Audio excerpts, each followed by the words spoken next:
Hello, I'm Isaac Hayes III, founder and CEO of Fanbase. And right now we're accepting investors in our $17 million round to revolutionize the future of social media. Today, for just $399, you can own 60 shares of stock in Fanbase at $665 a share. Go to startengine.com/fanbase and invest today. While the big platforms have grown too massive and disconnected from their users, Fanbase is building a platform where creators and users truly come first. We've already raised $4.8 million from everyday investors who believe in this vision, and now you can join them. This is your chance to invest in a social media tech company with over 1 million users that is disrupting media by allowing anyone to reach all of their following and monetize their content from day one. The market is changing, big platforms are failing to serve their users, and Fanbase is stepping up to fill the gap. Don't wait until it's too late. Invest now. Invest for yourself and your future. Go to startengine.com/fanbase and own the future of social media.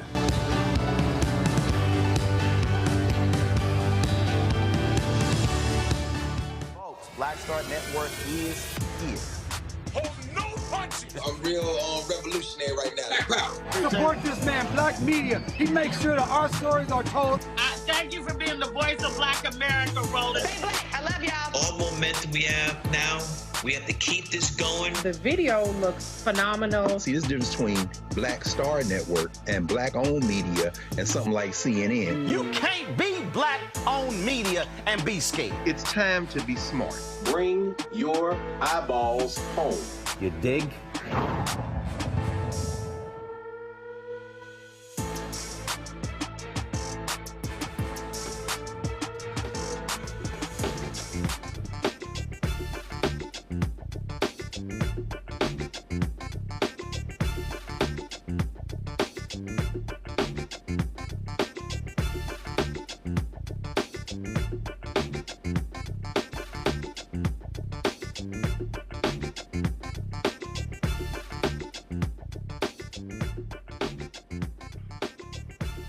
Folks, today is Wednesday, January 29th, 2025. Coming up on Roland Martin Unfiltered, streaming live on the Black Star Network. Black cultural studies courses at HBCUs face uncertainty if a federal judge allows the federal funding freeze to proceed, as well as the attacks on DEI by the thugs in the Trump administration. We'll speak with the Mississippi state lawmaker who introduced the Contraception Begins at Erection Act. Robert F. Kennedy, that anti-vaccine zealot, faced tough questioning over his abortion flip-flop and other issues during his confirmation hearing today, where he was scrutinized by congressional Democrats, and of course, Republicans kissed his butt. Ahmaud Arbery's mother took the stand in the trial of the Georgia prosecutor who did not charge the 3 white men who killed her son. And Tiffany Lofin, the labor activist, will be joining us in the studio to discuss MAGA's mission to dismantle diversity as well as the civil rights infrastructure. It's time to bring the funk on Roland Martin Unfiltered on the Black Star Network. Let's go. He's got it. Whatever he's on it. Whatever it is, he's got the scoop, the fact, the find. And when it breaks, he's right on time and it's rolling. Best believe he's knowing. Putting it down from sports to news to politics. With entertainment just for kicks, he's rolling. It's on Go, roll, y'all.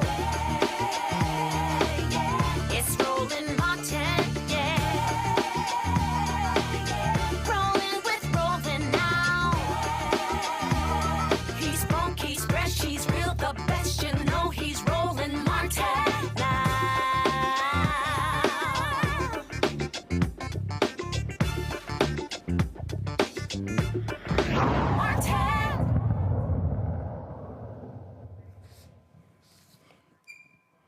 Folks, the sheer stupidity of Donald Trump's cabinet picks was on full display today when anti-vaccine zealot Robert F. Kennedy Jr.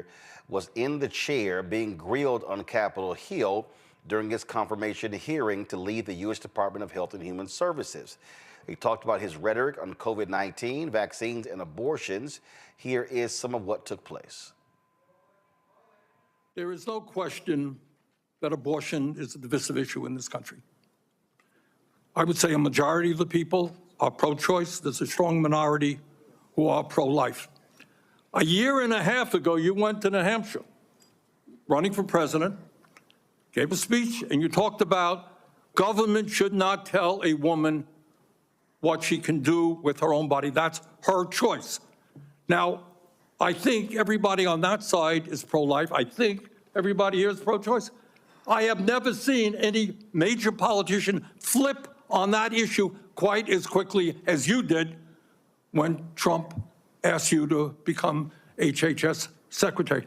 Tell me why you think people should have confidence in your consistency and in your word when you really made a major U-turn on an issue of that importance in such a short time. Senator, I believe, and I've always believed, that every abortion is a tragedy. But you told the people in New Hampshire that it was their right. All right, let me do a last question here because I'm running out of time. I think the gist of what you're trying to say today is you're really pro-vaccine, you want to ask questions. You have started a group called the Children's Health Defense. You're the originator. Right now, as I understand it, on their website, they are selling what's called onesies. These are little things, clothing for babies. One of them is titled Unvaxxed, Unafraid. Next one, and they're sold for $26 a piece, by the way.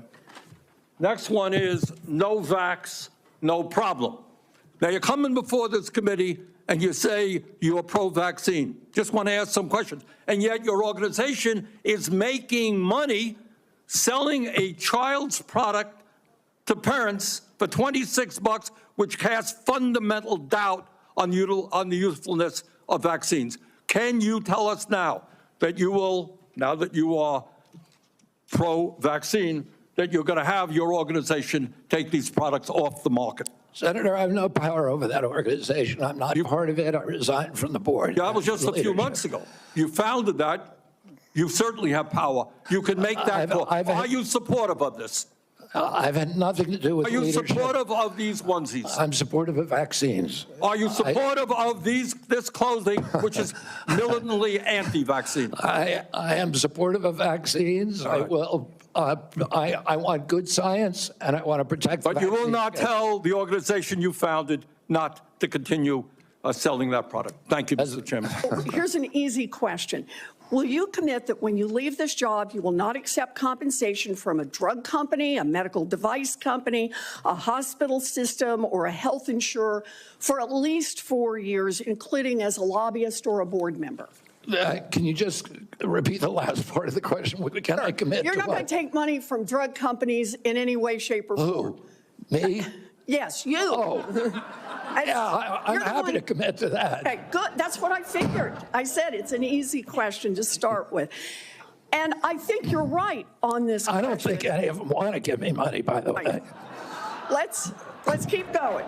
You're right because to say yes, because every American has the right to know that every decision you make as our #1 health officer is to help them and not to make money for yourself in the future. So I want to talk more about money. I'm looking at your paperwork right now. In the past 2 years, you've raked in $2.5 million from a law firm called Wisner Baum. You go online, you do commercials to encourage people to sign up with Wisner Baum to join lawsuits against vaccine makers. And for everyone who signs up, you personally get paid. And if they win their case, you get 10% of what they win.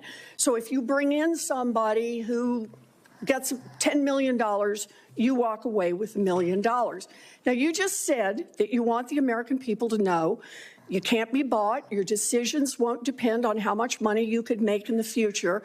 You won't go to work for a drug company after you leave HHS. But you and I both know there's another way to make money. So, Mr. Kennedy, will you also agree that you won't take any compensation from any lawsuits against drug companies while you are secretary and for 4 years afterwards? Well, I'll certainly commit to that while I'm secretary. But I do want to clarify something because you're making me sound like a shill. I put together that case. I did the Science Day presentation to the judge on that case to get it into court. Mr. The Daubert hearing. Mr. Kennedy, it's just a really simple question. Yeah, You've taken in $2.5 million. I want to know if you will commit right now that not only will you not go to work for drug companies, you won't go to work suing the drug companies and taking your rake out of that while you're a secretary and for 4 years after. It's just... I'll commit to not taking any fees from drug companies while I'm secretary. No, I'm asking about fees from suing drug companies. Will you agree not to do that? You're asking me to not sue drug companies, no, and I'm not going to agree to that, drug Senator. Companies as much as you want. I'm not going to agree to not sue drug companies or anybody. But the most devastating testimony came in a video from his own cousin, Caroline Kennedy, former Biden ambassador to Australia. This video was released the day before his testimony. And you talk about powerful, listen to this. Dear Senators, throughout the past year, people have asked for my thoughts about my cousin, Robert F. Kennedy Jr. and his presidential campaign. I did not comment, not only because I was serving in a government position as United States Ambassador to Australia, but because I have never wanted to speak publicly about my family members and their challenges. We are a close generation of 28 cousins who have been through a lot together. We know how hard it's been, and we are always there for each other. But now that Bobby has been nominated by President Trump to be Secretary of Health and Human Services, a position that would put him in charge of the health of the American people, I feel an obligation to speak out. Overseeing the FDA, the NIH, the CDC, and Centers for Medicare and Medicaid Services, agencies that are charged with protecting the most vulnerable among us, is an enormous responsibility and one that Bobby is unqualified to fill. He lacks any relevant government, financial, management, or medical experience. His views on vaccines are dangerous and willfully misinformed. These facts alone should be disqualifying.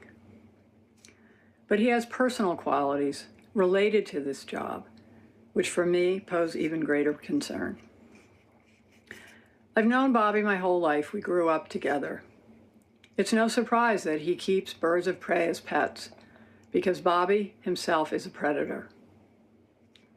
He's always been charismatic, able to attract others through the strength of his personality, his willingness to take risks and break the rules. I watch his younger brothers and cousins follow him down the path of drug addiction.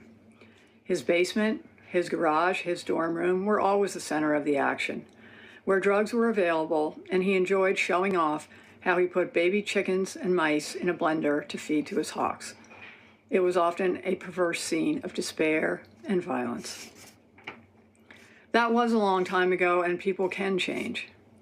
Through his own strength and the many second chances he was given by people who felt sorry for the boy who lost his father, Bobby was able to pull himself out of illness and disease. I admire the discipline that took and the continuing commitment it requires.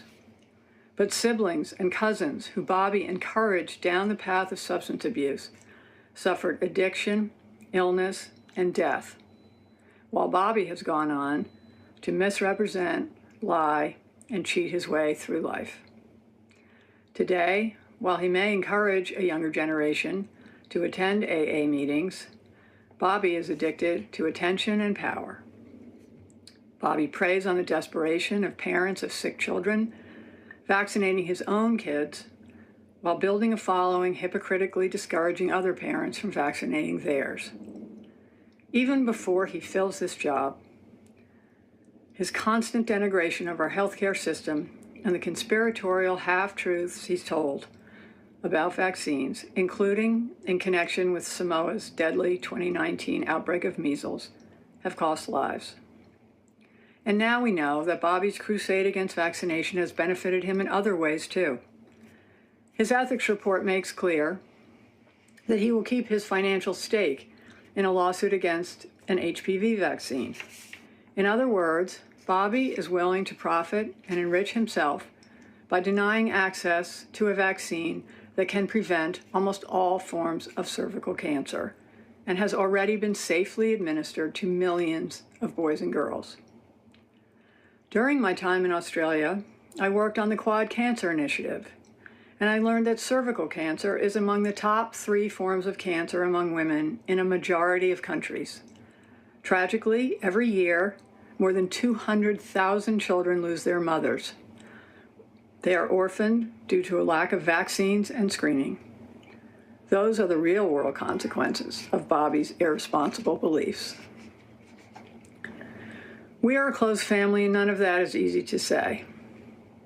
It also wasn't easy to remain silent last year when Bobby expropriated my father's image and distorted President Kennedy's legacy to advance his own failed presidential campaign, and then groveled to Donald Trump for a job. Bobby continues to grandstand off my father's assassination and that of his own father. It's incomprehensible to me that someone who is willing to exploit their own painful family tragedies for publicity would be put in charge of America's life and death situations.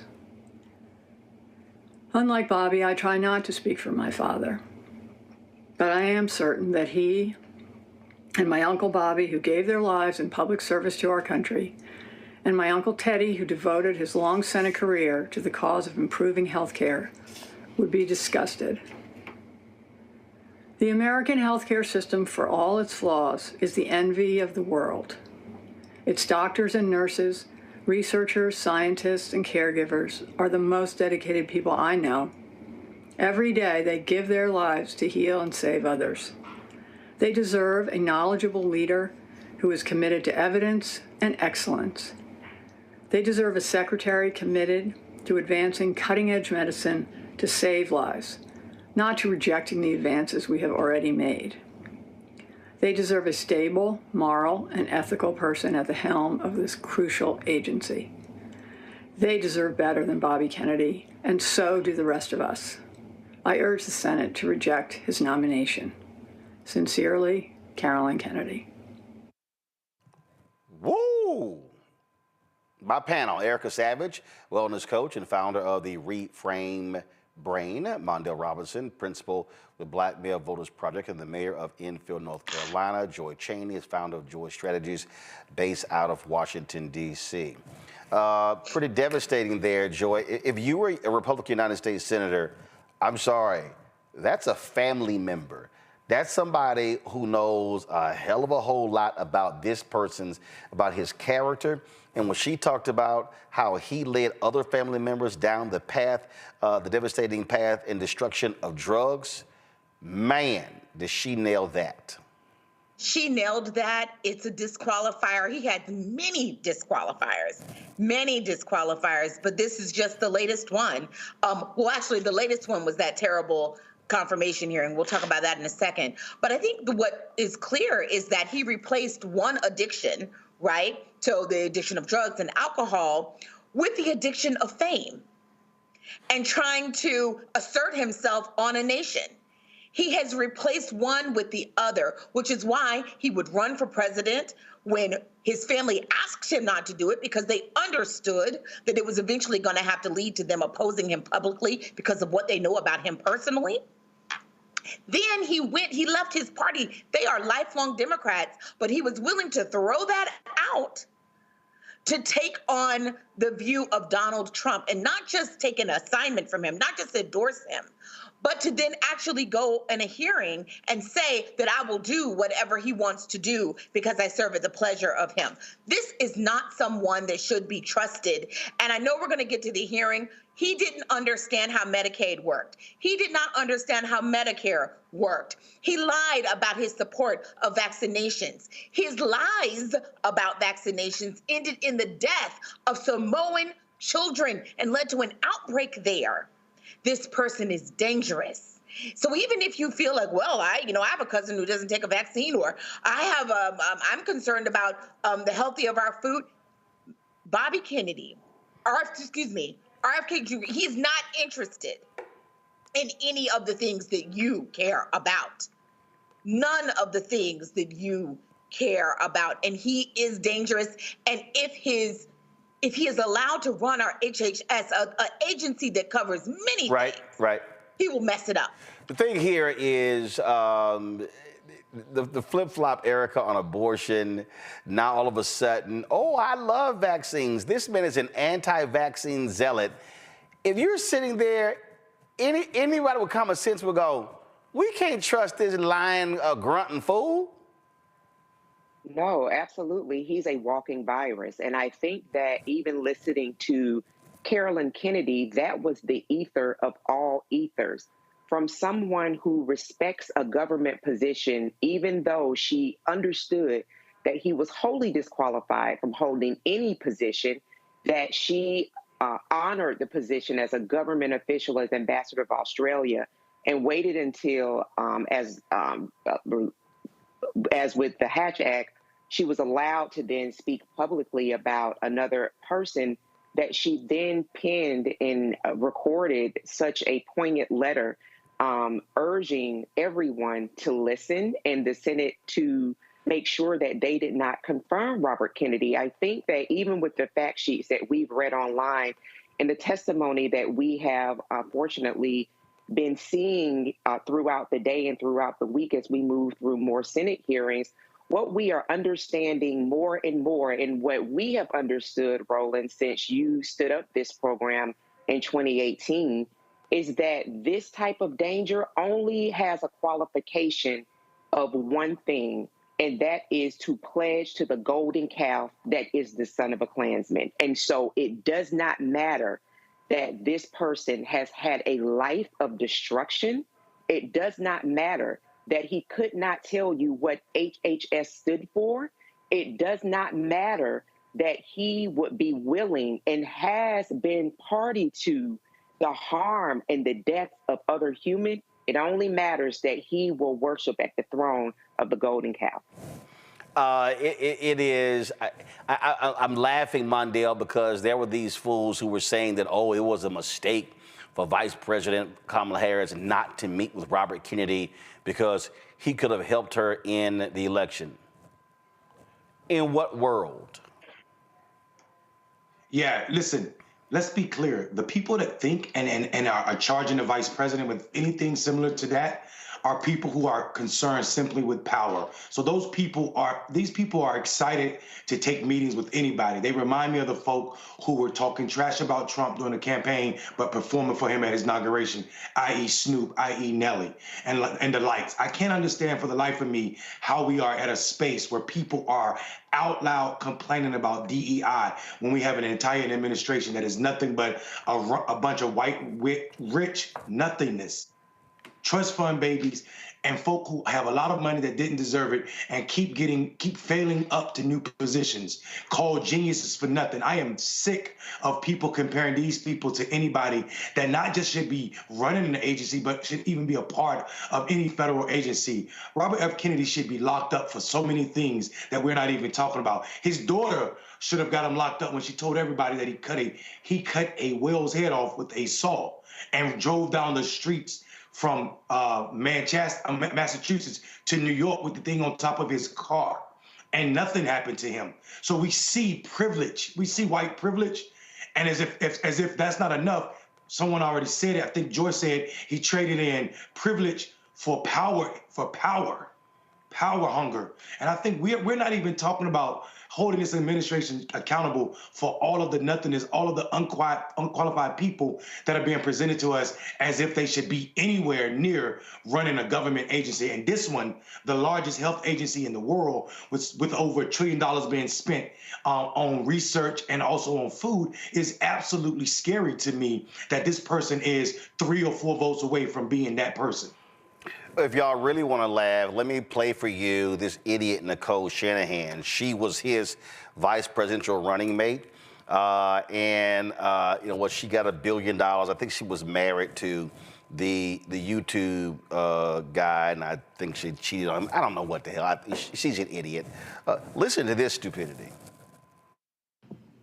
Hey everyone, tomorrow is a pivotal moment in our nation's history. At 10 a.m. Eastern Time, RFK will sit in front of the Senate Finance Committee for his confirmation hearing to be our nation's next Secretary of Health and Human Services. I urge everyone to call their U.S. senators over the following days and demand they vote yes on Bobby's nomination. He is more than qualified. He's proven, principled, and prepared to lead. I'll share a list below of key senators. If they represent your state, they need to hear from you. If they don't, please call your own senator and ask them to vote yes. We need as many votes as we can get. This hasn't been widely reported, but in 2020, I cut large checks to Chuck Schumer to help Democrats flip 2 Senate seats in Georgia from red to blue. The 2 candidates I helped elect, Senator Raphael Warnock and Senator John Ossoff, please know I will be watching your votes very closely.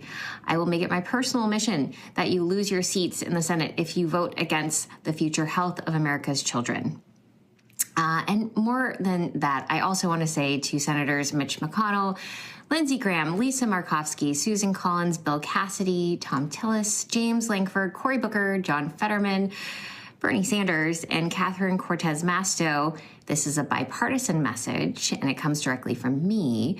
While Bobby may be willing to play nice, I won't. If you vote against him, I will personally fund challengers to primary you in your next election, and I will enlist hundreds of thousands to join me. Big Pharma and Big Ag have exploited us for far too long. It ends now. You're either on the side of transparency and accountability, or you are standing in the way. The choice is yours. Please choose one. Erica, ain't nobody scared of her ass. Girl, with that sound bowl in the back, put it on your head and just ask if you are on. Is this on?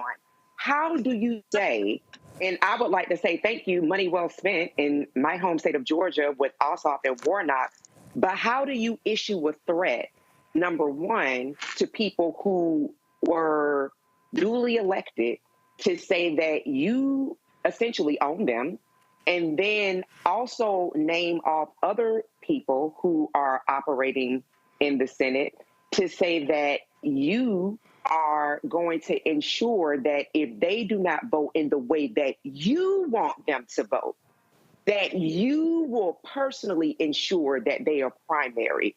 And then you use Big Pharma in the same sentence, turn it on. You are operating in the same way of those same major entities that you just named. And this is what I believe. I'm so glad that she used her time so foolishly. I think these are the things that perhaps people need to see. This is why people need to be engaged in their own electoral politics, so that somebody who comes across money does not have the ability to issue these types of threats and actually say to pretty much everybody who has the power to vote, that it's not your vote, it's my money that makes decisions about who will serve and what they will do once they get there. I'd be absolutely hilarious, Bondale, to sit there and listen to her.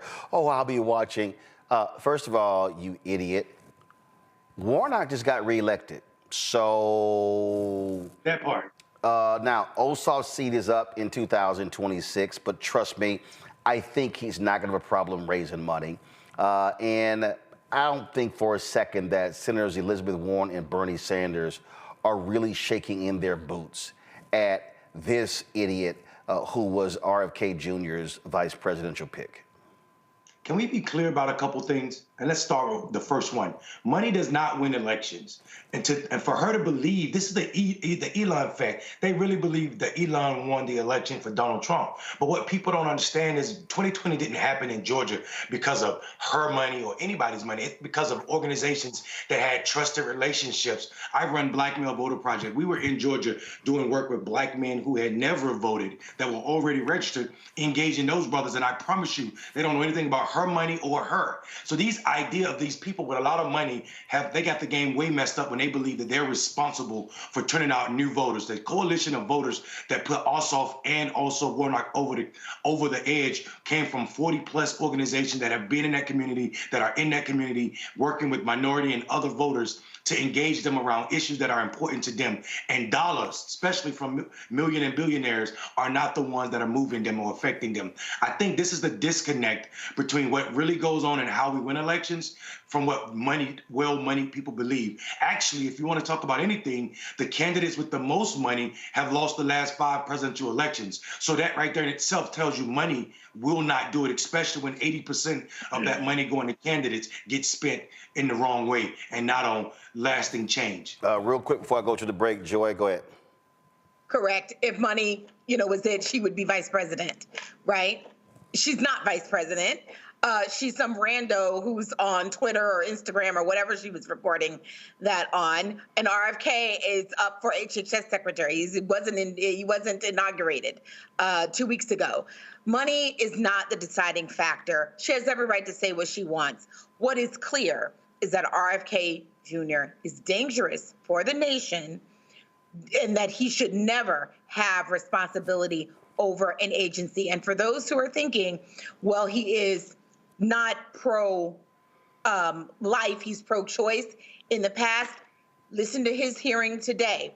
He completely repudiated that, completely said he would do whatever Donald Trump said that he would. He is completely against abortion rights for everyone, regardless of state. He is dangerous, and he would support a national abortion ban. Right. You better believe it. Folks, we'll take a quick break. We come back, we're going to talk about HBCUs, how they could be in some significant trouble as it relates to Donald Trump and his evil minions fixated on DEI. You're watching Roland Martin Unfiltered right here on the Black Star Network. Next on the Black Table with me, Greg Carr. There's a lot of talk about the inevitability of another civil war in this country. But on our next show, we'll talk to a noted author and scholar who says we're actually in the middle of one right now. In fact, Steve Phillips says the first one that started back in 1861, well, it never ended. People carrying the Confederate flag, wearing sweatshirts saying MAGA Civil War, January 6, 2021, stormed the U.S. Capitol, hunted down the country's elected officials, built a gallows for the Vice President of the United States, and to block the peaceful transfer of power in this country. On the next Black Table, here on the Black Star Network.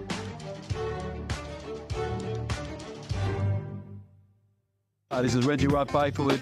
You're watching Roland Martin, unfiltered, uncut, unplugged, and undamn believable. You hear me?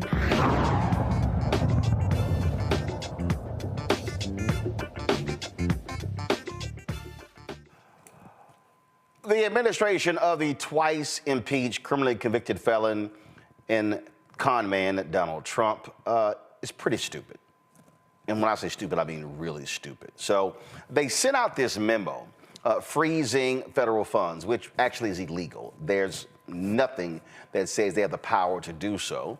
And so folks went to court. Federal judge agreed with them. Then today, these idiots tried to send out a second memo saying, no, you know what? Scratch that. This really applies to these different groups. But then they got even more stupid because their, youngest ever press secretary, Caroline Leavitt, that dumbass then goes, this is not a rescission of the federal funding freeze. It's simply a rescission of the OMB memo. Why? To end any confusion created by the court's injunction. The president's EO on federal funding remain in full force and effect and will be rigorously implemented. Well, guess what? That dumbass earned them a restraining order. Go to my iPad. This is from Politico Story. The judge here, federal judge, says, I'm inclined to grant the restraining order. I fear that the administration is acting with a distinction without a difference. That's how dumb these folks are. And what has happened is the confusion is impacting folks in every single area, intended or unattended, if you want to suggest that. And so as a result, and they really are focusing on DEI, anything dealing with the issue of race, critical race theory, you name it, that's what they are constantly attacking. Well, guess what? If the freeze is reinstated, funding to Black cultural studies at HBCUs could be at risk, as these programs rely on federal funds. Dr. Leslie Baskerville, the CEO of the National Association for Equal Opportunity in Higher Education, joins me now. Leslie, glad to have you back on the show. Dr. Walter Kimbrough, who was the interim president in Alabama at school there, it's very interesting. He said it's a little hard to be an HBCU and not bring up Black history. And so this attack on DEI by these nutcases, this attack on critical race theory, anything dealing with race, could have a serious impact on the federal funds that HBCUs receive, correct? Yes, it could have. I don't believe it will have, not under the current circumstances, because the Constitution reserves to the United States Congress appropriations and authorization authority, and the president can't override that by executive order.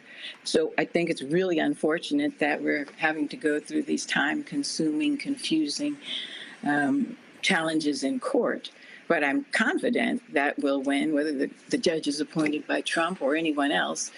That's clear, and Republican members and Democratic members hold on to that. It's a coveted responsibility. Budget was passed before Congress, and he can't override that with an executive order. But Leslie, we're not dealing with someone who actually cares about the law. Oh, he doesn't care. And Republicans are consistently unwilling to challenge him on his lawlessness. Yeah, that's true. And so it makes it even harder and more expensive. But there's another important factor here when we talk about DEI. Unlike Hispanic serving institutions and Asian Pacific Islander institutions, even predominantly Black institutions, HBCUs are not minority serving institutions. Since their founding, they have been mission-based institutions. They're mission-based institutions like the military, colleges, and universities. There's no race and no ethnicity criterion. There has never been any instance in which they had to have a certain number of white people, a certain number of Asian Pacific Islanders.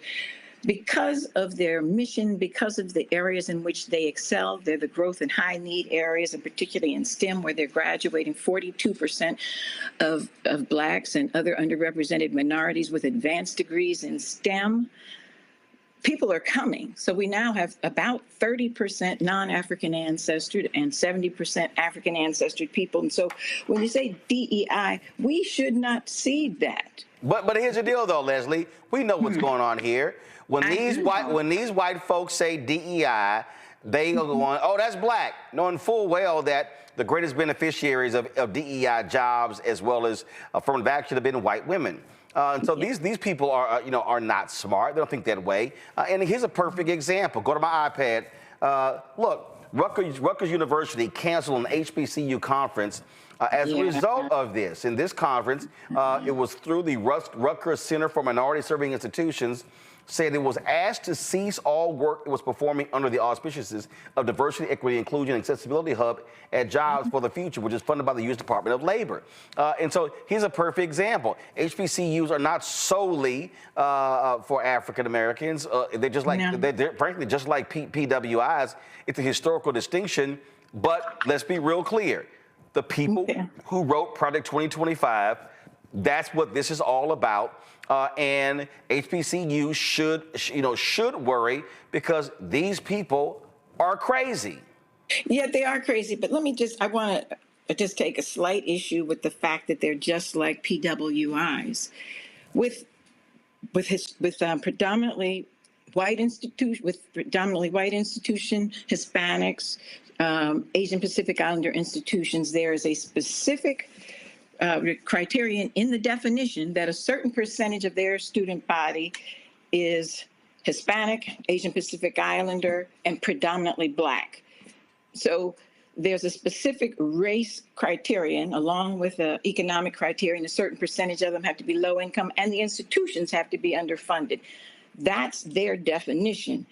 HBCUs are mission-based. No. Follow me. When I say they're the same, what I mean is if you're a white student. No. What I'm saying is if you're a white student or a Black student or Latino or Asian Native American, and then you apply to an HBCU, it's no different if you're applying to a PWI. So what I'm saying is it's a college, it's a university. So that's what I mean by there's no difference. I understand the definition, and I understand mission, but what I'm saying is if you choose to apply to one of those schools, you can apply. You're not going to be barred from that school, because of your race. And so that's what I mean by that. But we're dealing with these people who, many of them, first of all, they can't spell HBCU. I guarantee you they've never been to one. They have no understanding about the federal designation. But the most important thing, all they see is the B in HBCU, which is Black. Right. So we've had one successful case, and I led it on behalf of the HBCUs when a number of years ago, the Department of Commerce was directed to shut down its small disadvantaged and female business program. And earlier, I had written into that law that the private HBCUs, small private HBCUs that met the definition of small disadvantaged businesses, and there were quite a few, should be written into the law. When they set the law aside, then I came back and said, no, they're not small disadvantaged in the sense of having any race criterion. And we won. They took us out at that level, and that was an administrative judge. But they're tiers of government. And Roland, I agree with you. And I think we've never had a time like this or someone who's so unbridled, unhinged, unaware, or unrespectful of the tripartite system and the laws and so forth. And so that makes the battle harder.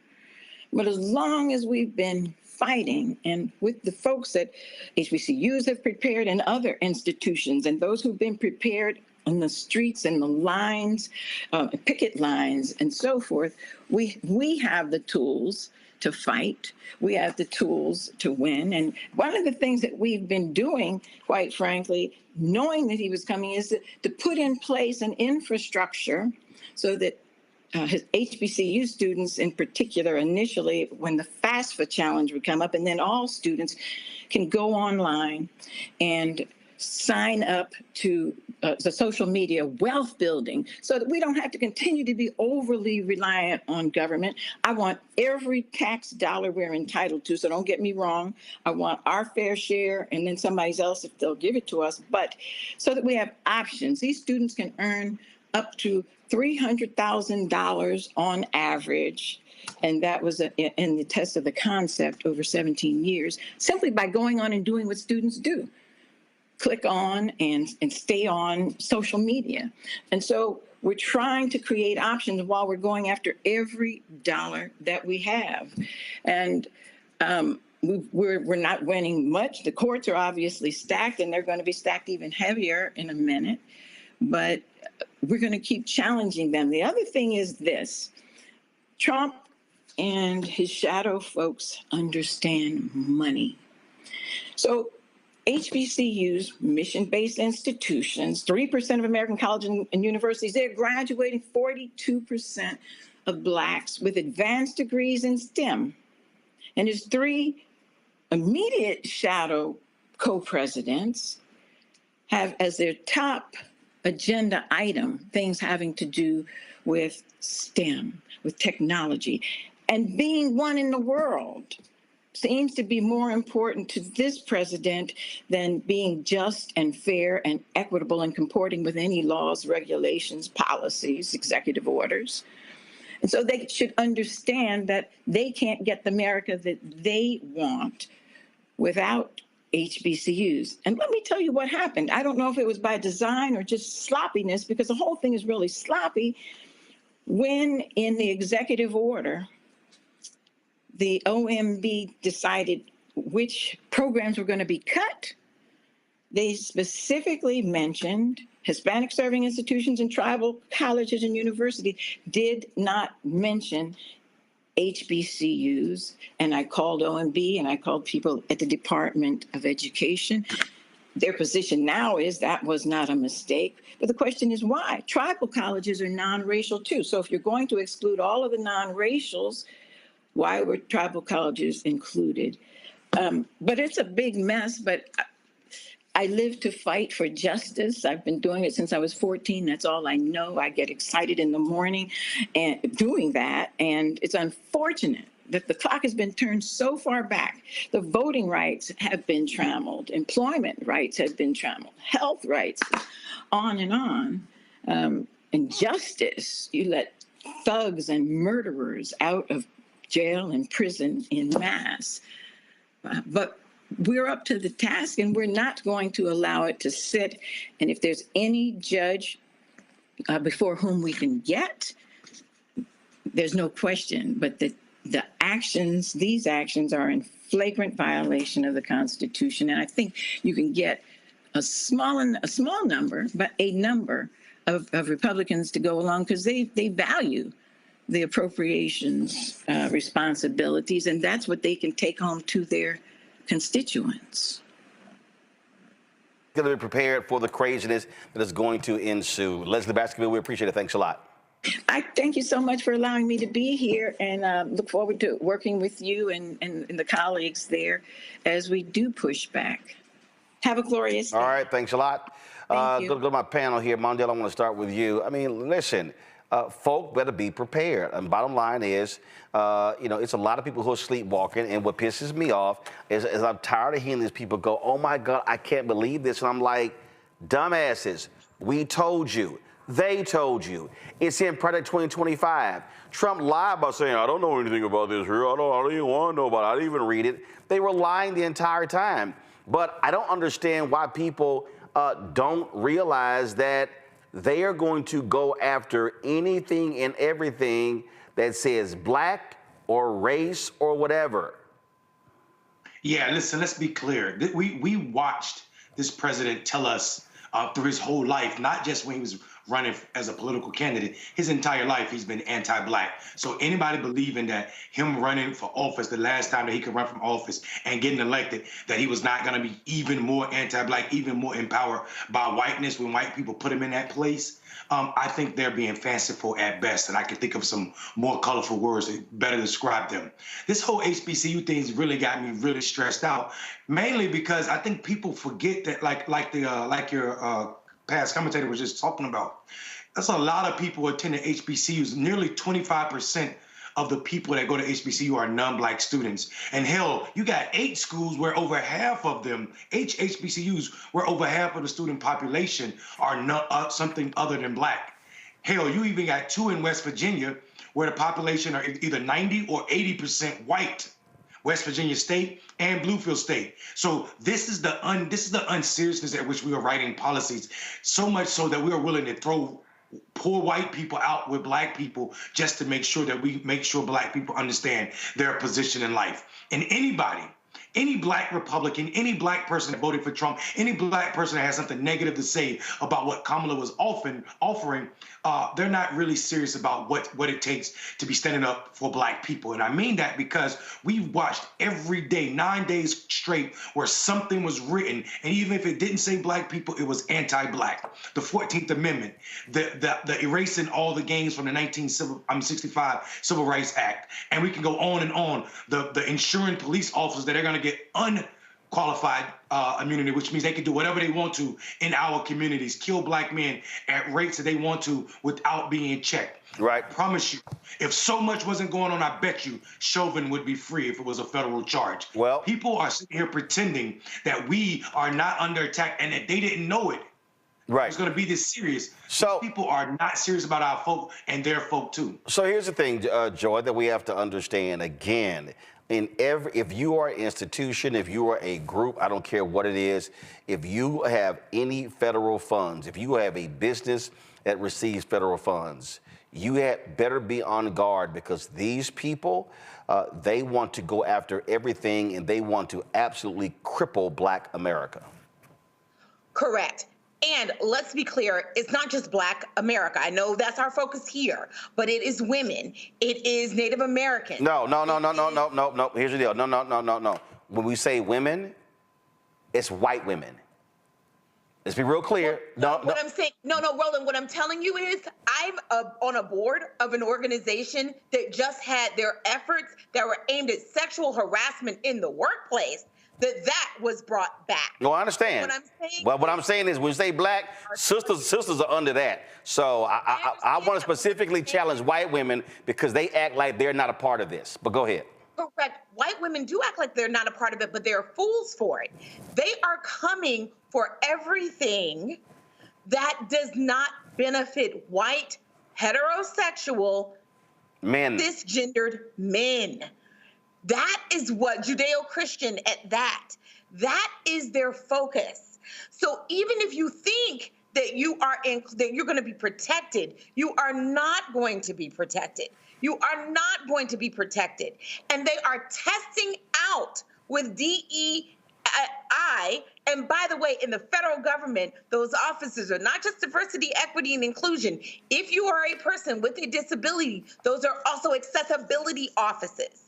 This is really important. They are testing out to see what they can do. Yeah. And when it happens and no one pushes back, or not enough people push back, then they go farther. That's what happened this week. They started with DEI, and then later in the week, they cut all the funding. Yeah, I'll tell you this here, Erica, and this is the thing that I think, again, folk need to understand.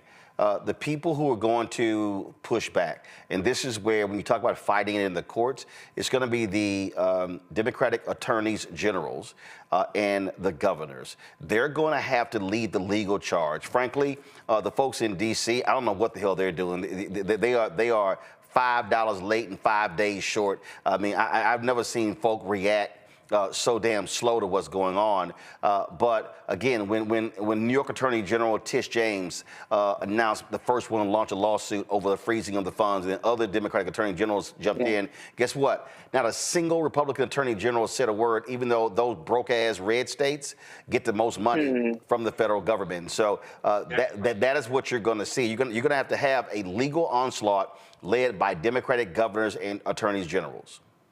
Absolutely. Executive leadership is definitely pertinent at this time. And speaking of AG Letitia James, shout out to her. She was one of the first ones to retweet over to talk about, listen, we coming for you. You will see us in court. That is the type of leadership that we always need. And you're talking about the number one and the number two group, which is Black men and Black women. We are the ones that really fought for democracy, that are continuing to fight, particularly in these times. But let's be very clear about what we're seeing. We're seeing, again, what we've been talking about on this show for the past 7 years, but we're also seeing the policies. We're also seeing the mating call that was released back in February of 2017 by Stephen Bannon across the water from us here in Maryland, where at the CPAC convention, where he said at that time that their goal was to deconstruct the administrative state, and they are here in 2025 to do that. You have a Stephen Miller, who is an all-out Nazi, a nationalist, who is the deputy chief policy head in the White House. And so anywhere that he is able to see any remnants, anything that has Black in it, he's going after it. So I think that for those that were in the space of not believing what has been talked about, what was actually written, what was actually made watered down into 30, 90-second snippets where people could actually get the information of what was going to happen if he was able to, meaning the son of a Klansman was able to get back behind that desk at 1600 Black Lives Matter Plaza, which we know that address will change very quickly. But this is what he would do. And so now it is incumbent upon people to make sure that not only are they calling their senators and lighting people up here in D.C., but to also be in support of those Democratic AGs and governors that are being about the business of taking this illegal regime to task. Folks, lots of focus is on women when you talk about abortion, but very few focus on men. When we come back, we're going to talk with a Mississippi lawmaker who is, he's ticked the people off, and I don't understand why these pro-life folk mad. He's just giving them some of their medicine. We'll talk about that next. Don't forget to support the work that we do by joining our Bring the Funk fan club. The goal is to get 20,000 of our fans contributing on average $50 each a year. That's $4.19 a month, 13 cents a day. There are folks who say they can't give that. Totally understand. You can give less if you can give more. We appreciate that. All those proceeds goes to pay for what we do here. Our expenses about $195,000 a month to cover the show, the network, the places where we go, the travel, all things that we do. And so, listen, nobody else is out there doing what we're doing. There are other black-owned media. I don't know what they're doing. Byron Allen, guess what? He shut down his Griot network.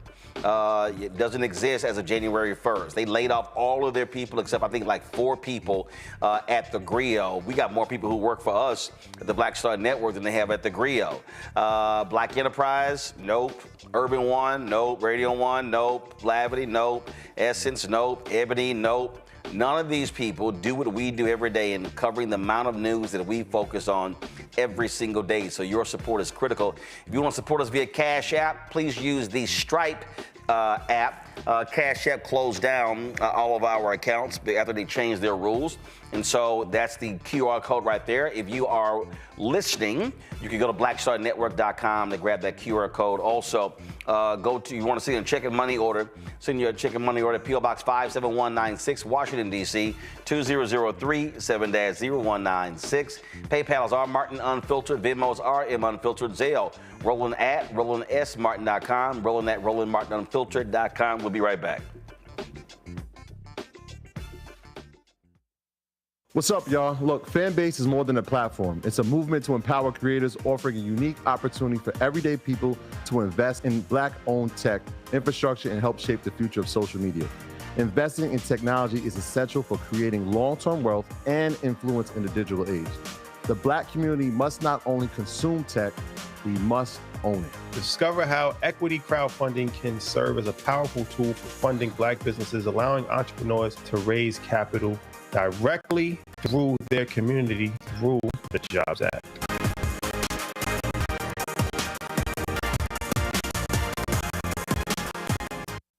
This is Essence Atkins. What's the love king of R&B, Raheem Devon? It's me, Sherry Shepard, and you know what you're watching. You're watching Roland Martin Unfiltered.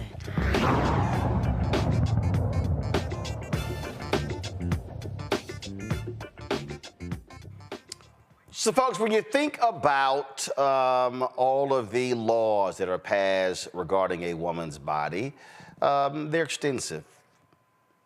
What about when it comes to men? Well, guess what? A Mississippi state senator has introduced a bill titled the Contraception Begins at Erection Act. This bill would make it illegal for a person to release genetic material without the intention of fertilizing an embryo. Senator Bradford Blackmon's bill proposes a fine of up to $10,000 for repeat offenders. He joins us now from Canton, Mississippi. How you doing? I'm doing well, and thank you for having me. So I got a kick out of this because I remember doing one hearing on Capitol Hill. They were talking about abortion services and cost and things along those lines. And I remember one of the female senators said, how much do they spend on Viagra in the Defense Department? And she was like, why is that covered? And you often hear people joke that if there were bills that specifically target male genitalia, things would change a lot in this country. And so what caused you to put this bill forward? What triggered it? It was sometime last summer. I was watching the news, and I saw that it was somewhere in Texas. They had a bill that would punish someone criminally and require jail time if you assisted someone getting an abortion. And I thought to myself, it had been getting outrageous, but this is completely outrageous. And then I thought, hey, what if we decided we wanted to regulate what men do? So I thought about that, and then I went to my parents, who are both former legislators, and told them of my idea, and they were on board, and they said, go for it. Well, folks may not realize the Dobbs decision was based on a bill from Mississippi.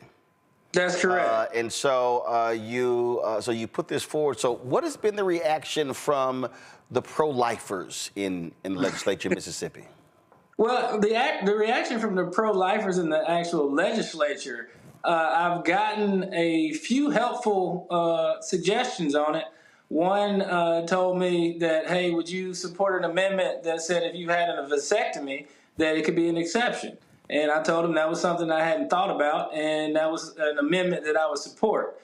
So in the legislature itself, the reaction, it hasn't been a negative reaction. The negative reaction has mostly come from men in the public.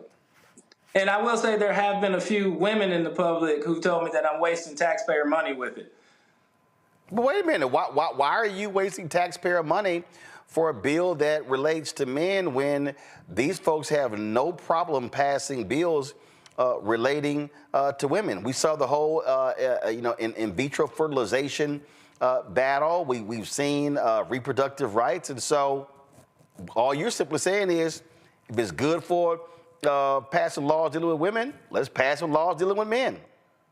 That's exactly right. I'm not sure how I'm wasting taxpayer money doing my job of being a legislature, but that's been one of the complaints. And the bigger complaint from men has been, this is my personal private home. This is what I do in my home. How dare you try to regulate it? What are you going to do? Have police break down my door and come in? And I just want to be like, if you just take that next step, you can understand that that's what women have been saying this whole time. Let's go to the panel here. Mondale Robinson, you're first. Your question. Yeah, I appreciate this, and I appreciate the the historical context of Dobbs and also this legislation. I think you should be working with the state legislature around the country to produce these bills, and then maybe we can get some of them passed in some legislatures that look more like blue state legislatures. I do have a question to you about life in Mississippi. We see life in Mississippi being hard from whenever it begins to whenever it ends. I want to ask you guys, what's your plan to push back on what's happening with your Republican friends over there with this bill to trying to make trespassing forever life sentence for people who are undocumented? Well, what I'll say is I'm over in the Senate, and that came from the House. And in all due respect to my House members, they tend to pass anything over on that side of the building. And most of the stuff like that doesn't really see the light of the day on the Senate side. So even my Republican colleagues on the Senate side don't bring up some of the more extreme bills that come out of the House. And I guess that's kind of true for the national government, even though in recent times it might seem like they're more on board than they have been in the past. So Scott Coloming had to sue y'all for nothing, right? Well, I think Scott, I know Scott prior to his current position. Scott and I had some litigation together, and Scott's a great man, and it's just a shame what happened with his judicial nomination. And it's the Senate Democrats, unfortunately, in the U.S. Senate to blame for that one, in honoring the blue slip, which their Republican counterparts seem to ignore. Mississippi got a 2026 Senate election. We do have a 2026 Senate election, and I'm going to hold my cards close to the vest. All right. Question, Erica. Yes, State Senator Blackman, great to be with you today. My question for you is, in the introduction of this bill, can you just line out what exactly are you looking for those women or for anyone else who may not fully understand what this piece of legislation should do? Could you just kind of run us through what is this, an equity act? What are you seeking to do with this bill that you have come up with? Well, I think that the last comment you made, it is an equity act. I wanted to get a conversation started, and apparently the conversation has been started, that literally everything that comes out of legislation has to do with what a woman can or cannot do with her body. And when you decide to say what a man can and cannot do with his own body, apparently you've gone a step too far. It's a bridge too far, and you get people up in arms when that's exactly what women have been saying for time immemorial, that let us have control of our own bodies. But when you say that you want to control what a man does, apparently that's when the government should stay out of your home, stay out of your personal life, and let you do what you want. And the people that are mad, they really shouldn't be mad at me. I mean, they should be mad at Ted Cruz, because when he was Solicitor General, he said there's no constitutional right to masturbate. They should be mad at Antonin Scalia, because in his dissent in Lawrence v. Texas, he said the same thing. So I'm just taking a conservative position, putting it out there, and apparently conservatives get mad about that. Joe, your question? What you are doing is requiring them to get lambskin in the game. I love it. I think this is great. I'm like my fellow co-panelists. You need to be doing this all over the country. And look, the point is clear. If this is, if it's not good for men, it's not good for women. And look, any people out there who are saying it's a waste of taxpayer dollars, again, this is why we have to teach civics. Your job is to introduce legislation. You are absolutely doing what a legislator should do. I thank you for your service. I do not have a question, except for when are you running for federal office? Thank you. And actually, the bill is on the committee agenda for the committee it was assigned to.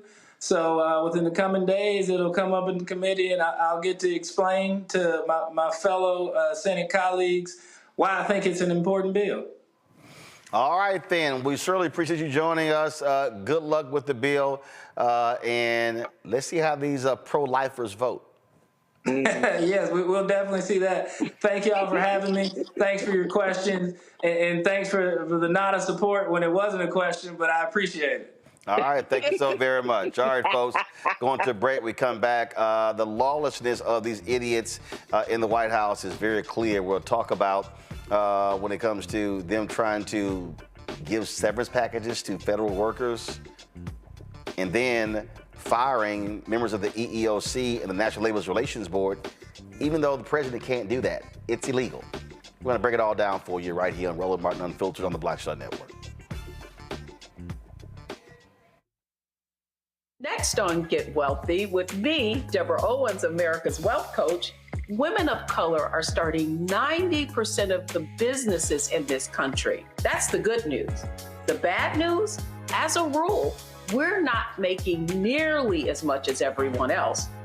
But joining us on the next Get Wealthy episode is Betty Hines. She's a business strategist, and she's showing women how to elevate other women. I don't like to say this openly, but we're getting better at it. Women struggle with collaborating with each other. And for that reason, one of the things that I demonstrate in the sessions that I have is that you can go further together if you collaborate. That's right here on Get Wealthy, only on Black Star Network.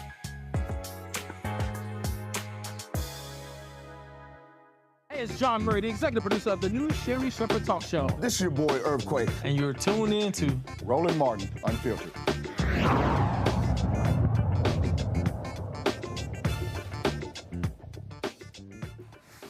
Folks, the idiots running the asylum sent an email yesterday to approximately 2 million federal workers offering them a buyout to resign. Under this deferred resignation plan, employees would agree to resign now but continue receiving pay through September.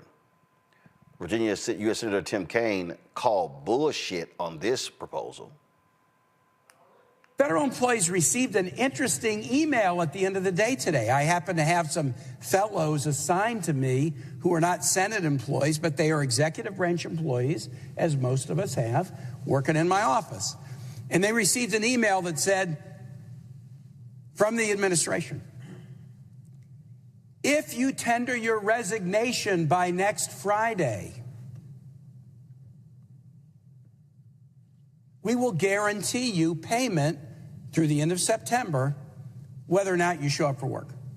So tender your resignation, and then, boy, it's just going to be a gravy train. You're just going to get paid for 7 months without working. The president has no authority to make that offer. There's no budget line item to pay people who are not showing up for work. This is a guy who made this promise to contractors again and again and again when he was a private business guy. Oh, come work for me on my casino. Come work for me on a hotel. We're going to do a handshake. We're going to do a contract. The contractor does the work and then finds out they get stiffed. So my message to federal employees who receive this is, yeah, the president has tried to terrorize you for about a week and then gives you a little sweetheart offer. If you resign in the next week, we're just going to pay you for doing nothing for the next 7 months. Don't be fooled. He's tricked hundreds of people with that offer.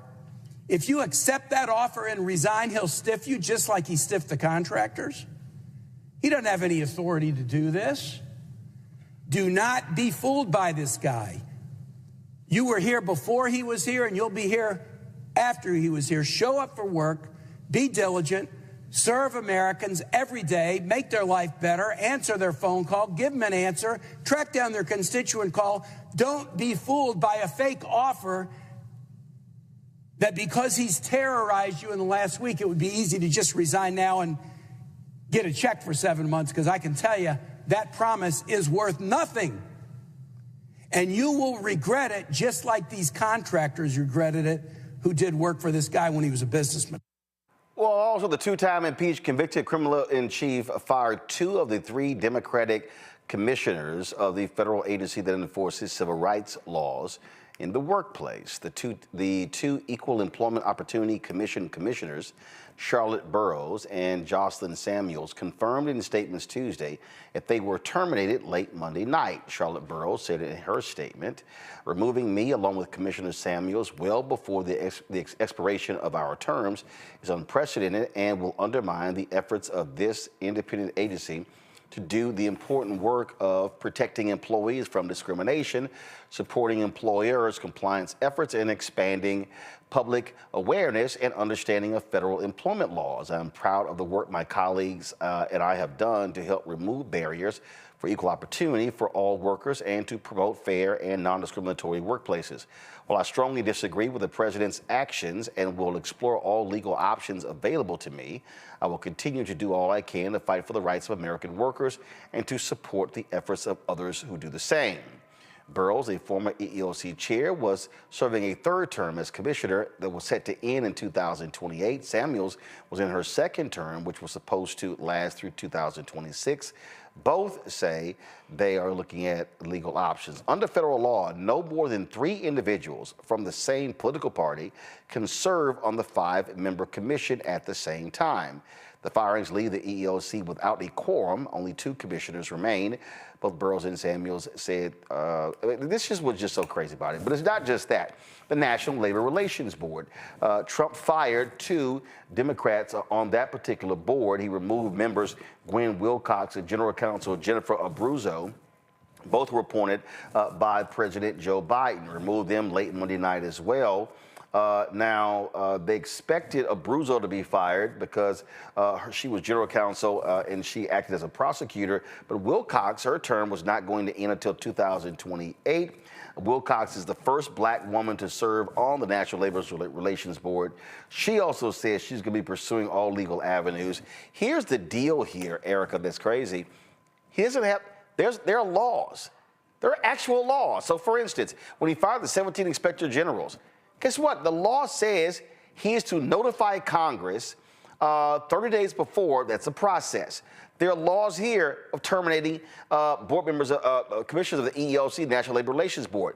What Trump is trying to do is he is operating as a dictator and saying, I have complete and utter control over everything, all laws, you name it, I control it. And he's forcing folks to sue him to overturn it. And that's why I keep saying Democrats understand they better be in court over every single action that this fool is trying to do. Deconstruction of the administrative state is happening.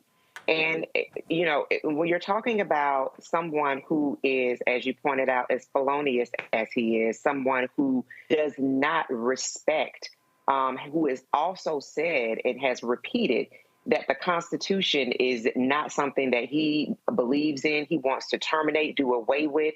And you're then having him meet with Republican folks in Congress to actually look at being able to seek office for a third term. This is the person that was exactly who he said he was. He actually admires dictators. You're talking about somebody who was writing letters of affection to Kim Jong-un. You're talking about somebody who, as I call his Vladdy Daddy, Vladimir Putin, he has a great affection for him. So none of these things should surprise us. But what should be of surprise to anyone is the level of non-action. And so as we see somebody who was trampling through federal law, who has made it his business to be very, very clear on what he will do, that non-action is not a choice because people's lives are being transformed and shifted.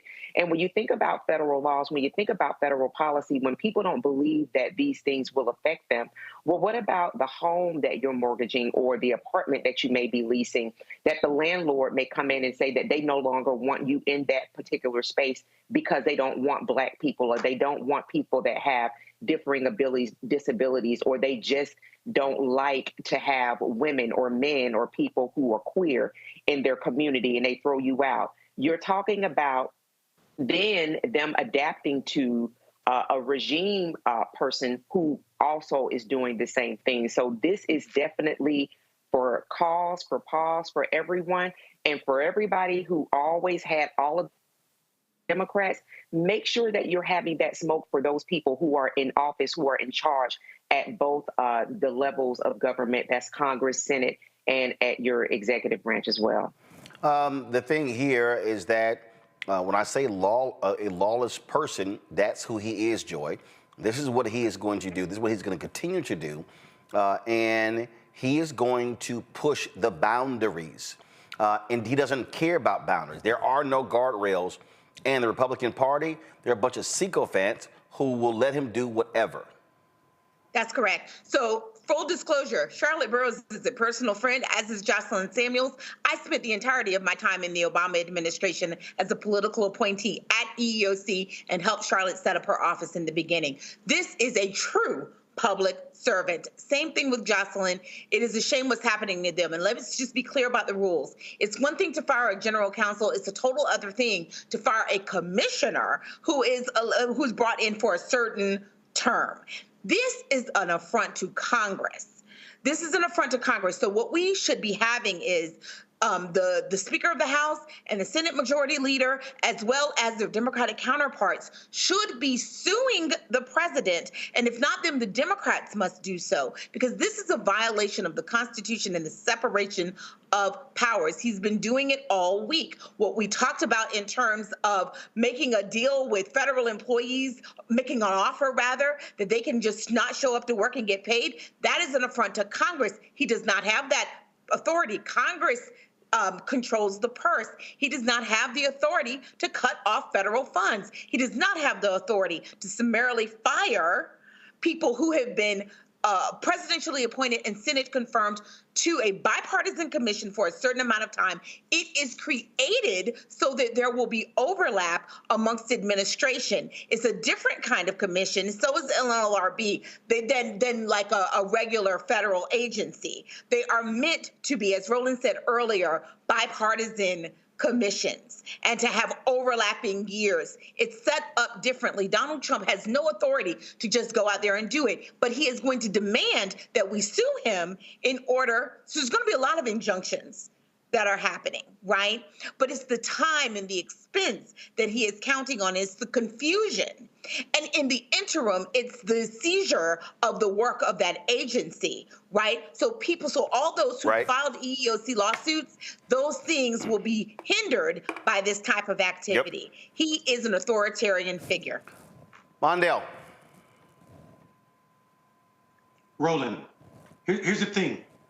We might say that he don't have the authority to do it, but he's damn sure showing us he's got the power to do it because he's already fired those people. All these things that the Senate Republicans and Democrats and everybody keeps saying that he don't have the power to do or the authority to do, he's done it. And what Donald Trump has a history of doing in business and in life is suing people until they're too tired or can't afford to sue him anymore. So you talk about wasting taxpayer dollars. We're about to have a federal government that's going to be in court every day about a different issue because so many people are going to be filing lawsuits. That's what's going to happen. Donald Trump is turning the federal government into the Apprentice show, offering people payouts and buyouts that you can't even do as the president. Yet and still, that kind of stress has an effect on people.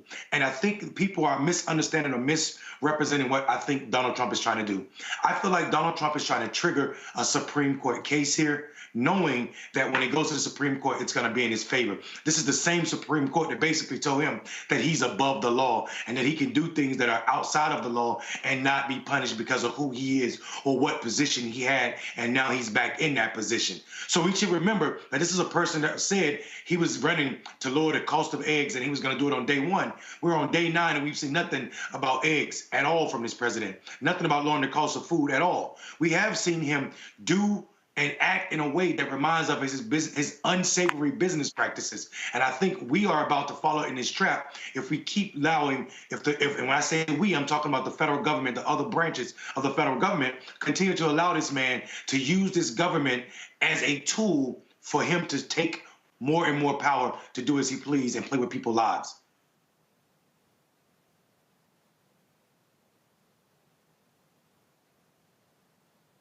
What you're seeing here is he wants to be sued because he wants to go to the court so they can then say what he can and cannot do. So he wants to, like a dictator, he wants to expand the executive powers. You know, of course, he constantly whined and complained about Biden and governmental overreach, but this fool is doing it every single day. And again, for people who go, I can't believe this was all in Project 2025. It was all there. It was all there. We kept telling people, but you know what? Folks didn't believe it, so they effed around. Now they're finding out. Speaking of that, we come back. I gotta play this video because you know that little child Riley Gaines. You know Riley Gaines been complaining about transgender athletes, even though she came in 5th because she wasn't good. Well, she's now whining and complaining because her husband, who's British, might get deported. Sorry, all I have is Scarface's No Tears. I'll be right back.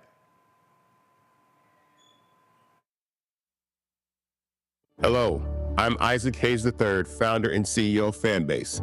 And right now we're accepting investors in our $17 million round to revolutionize the future of social media.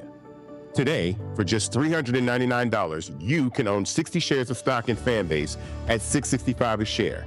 Go to startengine.com/fanbase and invest today. While the big platforms have grown too massive and disconnected from their users, Fanbase is building a platform where creators and users truly come first.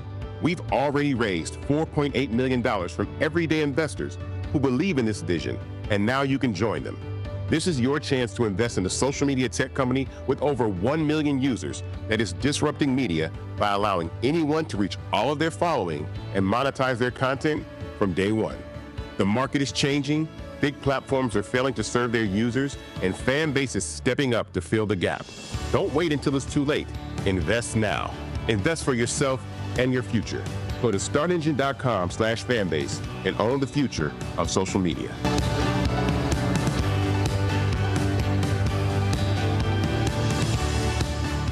Coming soon to the Black Star Network.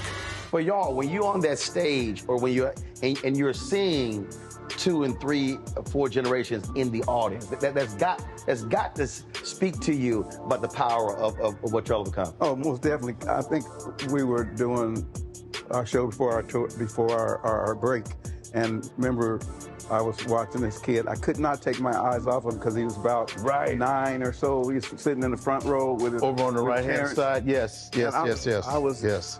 I was amazed that this kid knew everything, and I was like tripping to see how many songs this kid actually knew. And he knew them all. And he knew them all. We had to go over there and bring him on stage and take a picture with him, you know, at the end of the show and stuff, because it was just that amazing. It's like, this is crazy.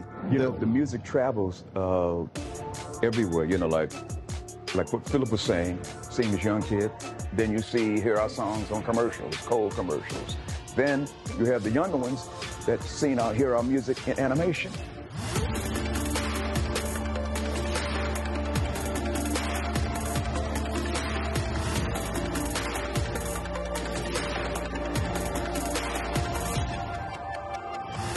Carl Payne pretending to be Roland Martin. Holla! You ain't got to wear black and gold every damn place, okay? Ooh, I'm an alpha, yay. All right, you're 58 years old. It's over. And you are now watching Roland Martin Unfiltered. Uncut, unplugged, and undamn believable.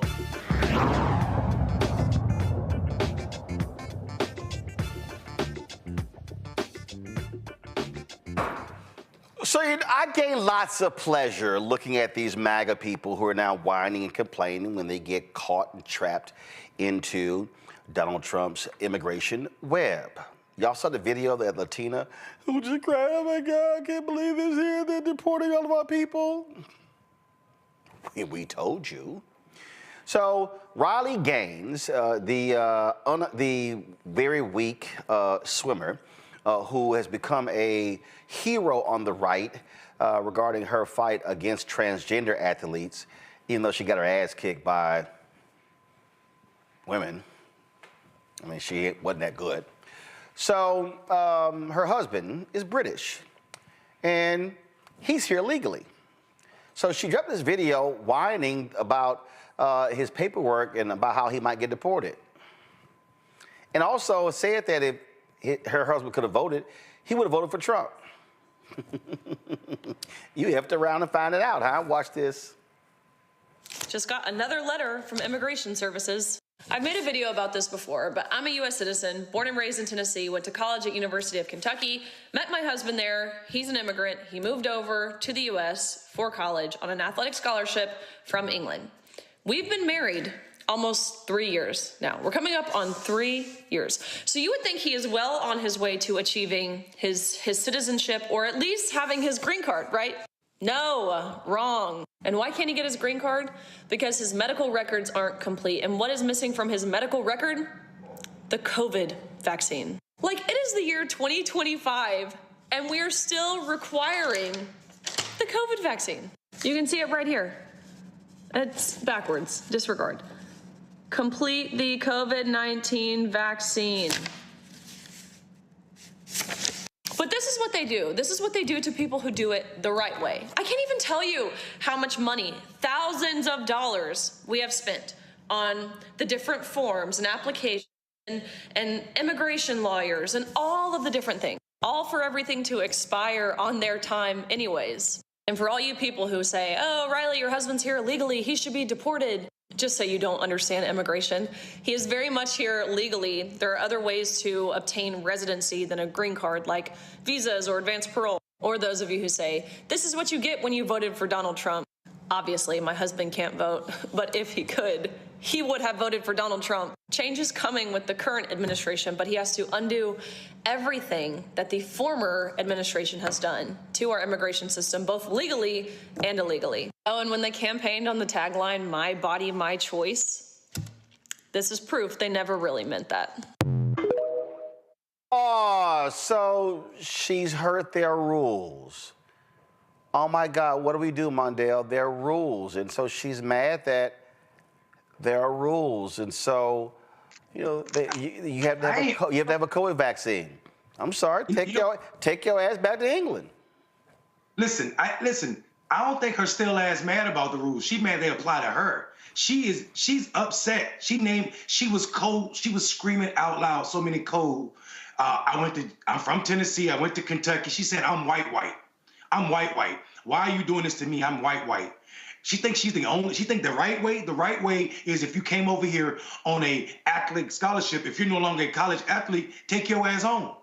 So that ain't the right way. Just because you've been married 3 years, plenty of people that have been married going through the process. He didn't go back home to England and get a K visa, a fiance visa, and then marry you. No, he stayed over here to marry you for status, and it didn't work.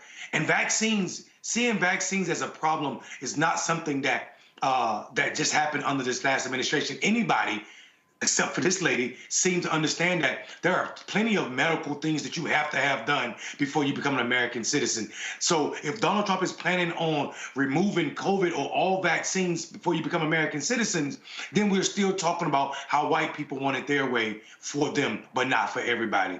I can't stand this damn woman. Yeah, I can't. I can't stand her either. And when I talk about Scarface's no tears, it also applies to this woman. What? That we voted for Trump. We trust him with the word that he promised us Latinos. This is crazy that starting next week, multiple cities will be hitting immigration.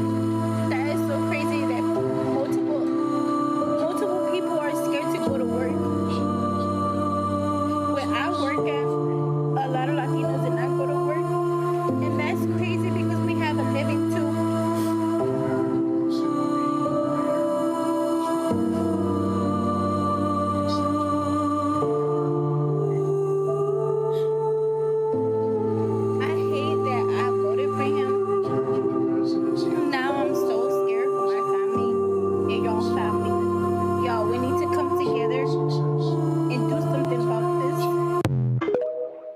Okay, I really.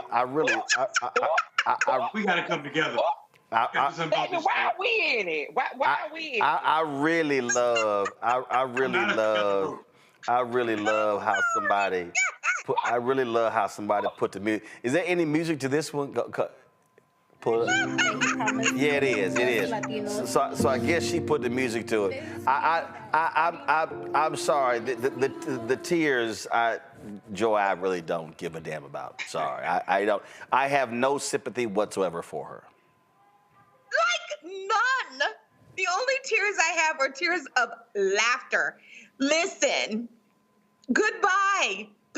You gotta go. You voted for the wrong person.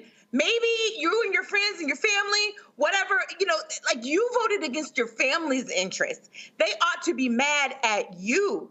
You are a citizen. You voted against your family. You sent them home. So they have you to blame for it. I don't even want to, it's ridiculous. The music was ridiculous. It was hilarious. Your crocodile tears is absurd. The other lady, your husband, if he really wanted to be an American, he would follow American rules. And he would get the COVID vaccination, okay? End of story. You want to be here, you follow our rules. If you don't follow our rules, you can go back to your own country. It's fine. It's fine. We don't need you. We have plenty of white people here. We don't need another. They're fine. We got plenty. And if she doesn't like it, she can go to London. Yeah. The funny thing is, in other countries, when you break their rules, they kick you out too. This is a photo that's been going all around social media. It's not real. It's AI, but I think it actually speaks exactly what's going on. It's right getting it. So it is AI. This is not a real photo, but actually should be real. I'm finding delight in the MAGA tears. So allow me to play this video here of a Trump supporter who is not happy that his wife got deported. Oops. They turned off the cameras, excuse my language, and then they took my wife. This man who wished not to be identified says his wife is from Venezuela and has lived in the United States for a few years. She was one of 3 people taken from this home. I'm told the 2 others were men who worked in construction. You see them here.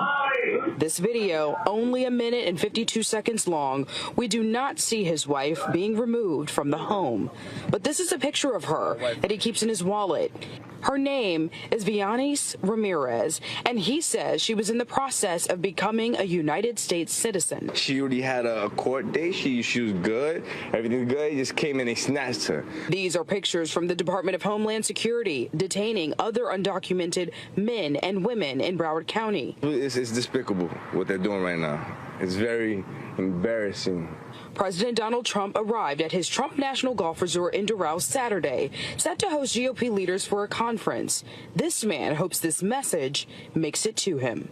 If I get a chance to talk to you, man, yo, please, man, let's work something out. So you, man, let me keep my wife here in the United States, man. She deserves to be here, man. ICE reports nearly 1,000 raids in the country on Sunday alone, which is up from just under 300 on Saturday. Here at the detention center in Miramar, things have been quiet for several hours, but we will continue to monitor this situation and bring you the developing news on raids in South Florida as they happen. No, Erica, her ass don't deserve to be here.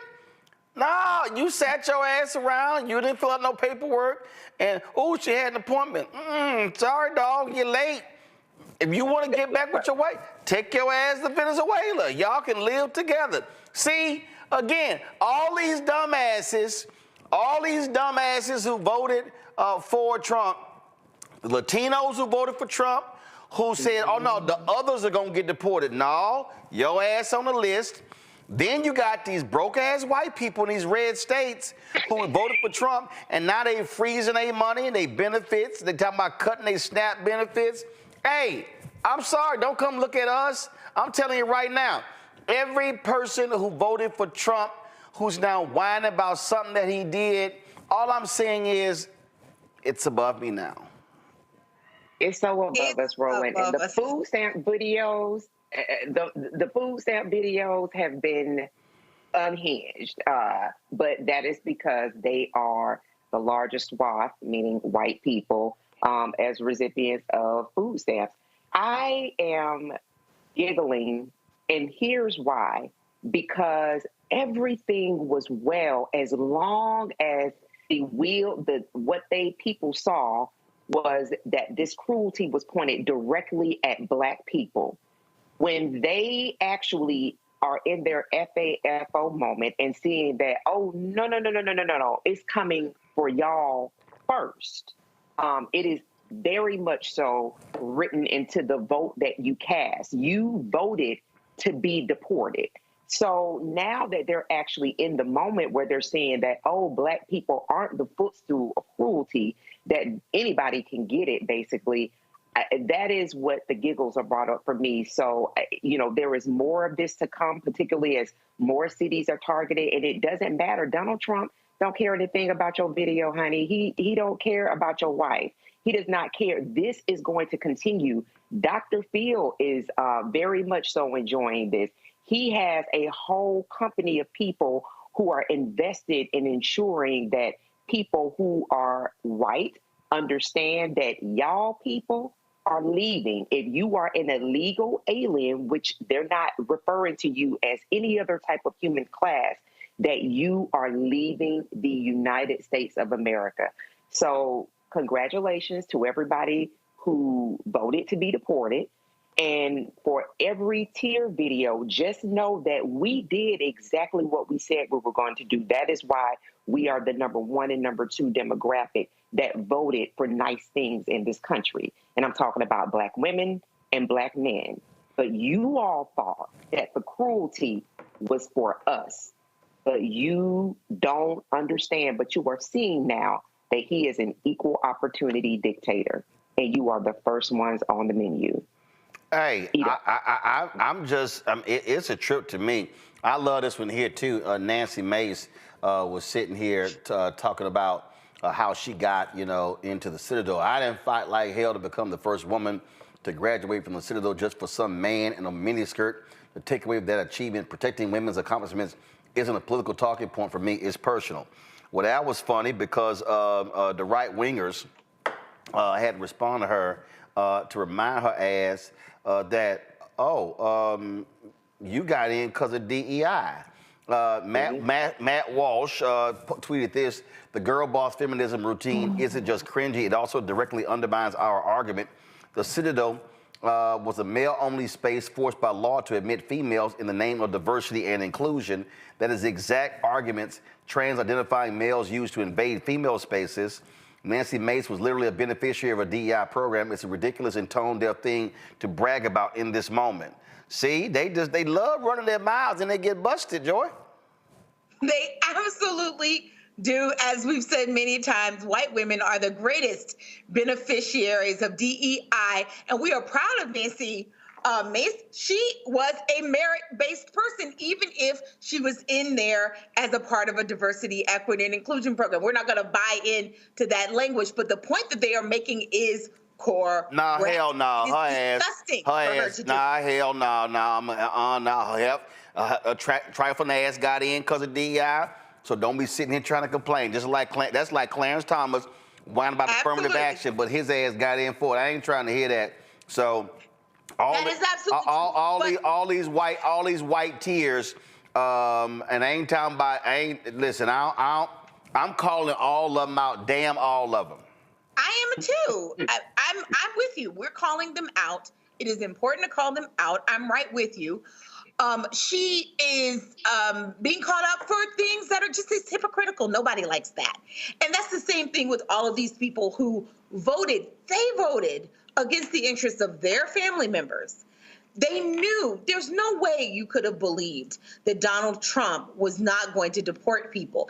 Indeed, he was very clear. We might start with people who have committed crimes, but if we find anyone else in their homes with them, we're going to take them too. So that's what's happening.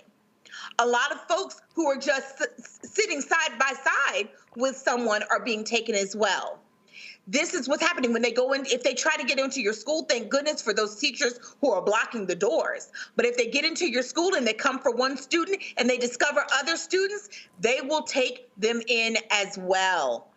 This is to be expected. Anna Navarro talked about it as well. We have people who are saying, we can't believe it. We didn't know it was going to be my babysitter. Absolutely, you're going to have to learn to take care of your own children. And to these middle-class Americans who don't think this is their experience, when they go to buy a home and there's no one there to build them, they're going to see higher home prices further locked out. And Donald Trump does not care about that. And Elon Musk already said he's not interested in hiring any of these dumb white Americans to do those jobs. They have made a huge mistake. Look, Erica, it's a whole lot of crying, whining, and I'm just going to pass the cheese and crackers at the ass.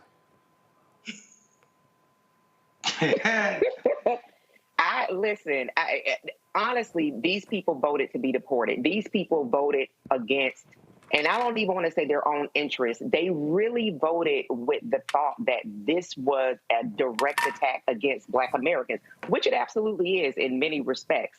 However, it does affect all. Donald Trump hates women. Donald Trump, he hates rules. Donald Trump hates paying his bills. Donald Trump hates being around people that he doesn't feel like he should have to be around. He's not a person who should have ascended to this office the second time. But for the fact that people saw racism as their way to actually humble Black Americans, to make sure Black Americans understood that, well, you actually belong at a class that's lower than us. And so this message of humility is one in which I am hoping that with each course that is being served, that folks understand that this was never just about us. If you're talking about just about us, it's those three big pieces of federal legislation that Donald Trump already was sued, him and his father, under the Nixon administration. It's the Immigration Act that allowed people who were not Black Americans to be able to come into this country and thrive. It is the blood, sweat, and tears and continued laborious voting efforts of Black people, Black organizations, and Black groups that have kept this country in some functionality of democracy. But for the fact that everyone around us believes that we needed lessons in humility, Baby, the amuse-bouche is being served. Be ready for every course that follows. I'm going to play all of the crying. I want to see all of the orange tears, Mondale. Yeah, listen, I'm super excited.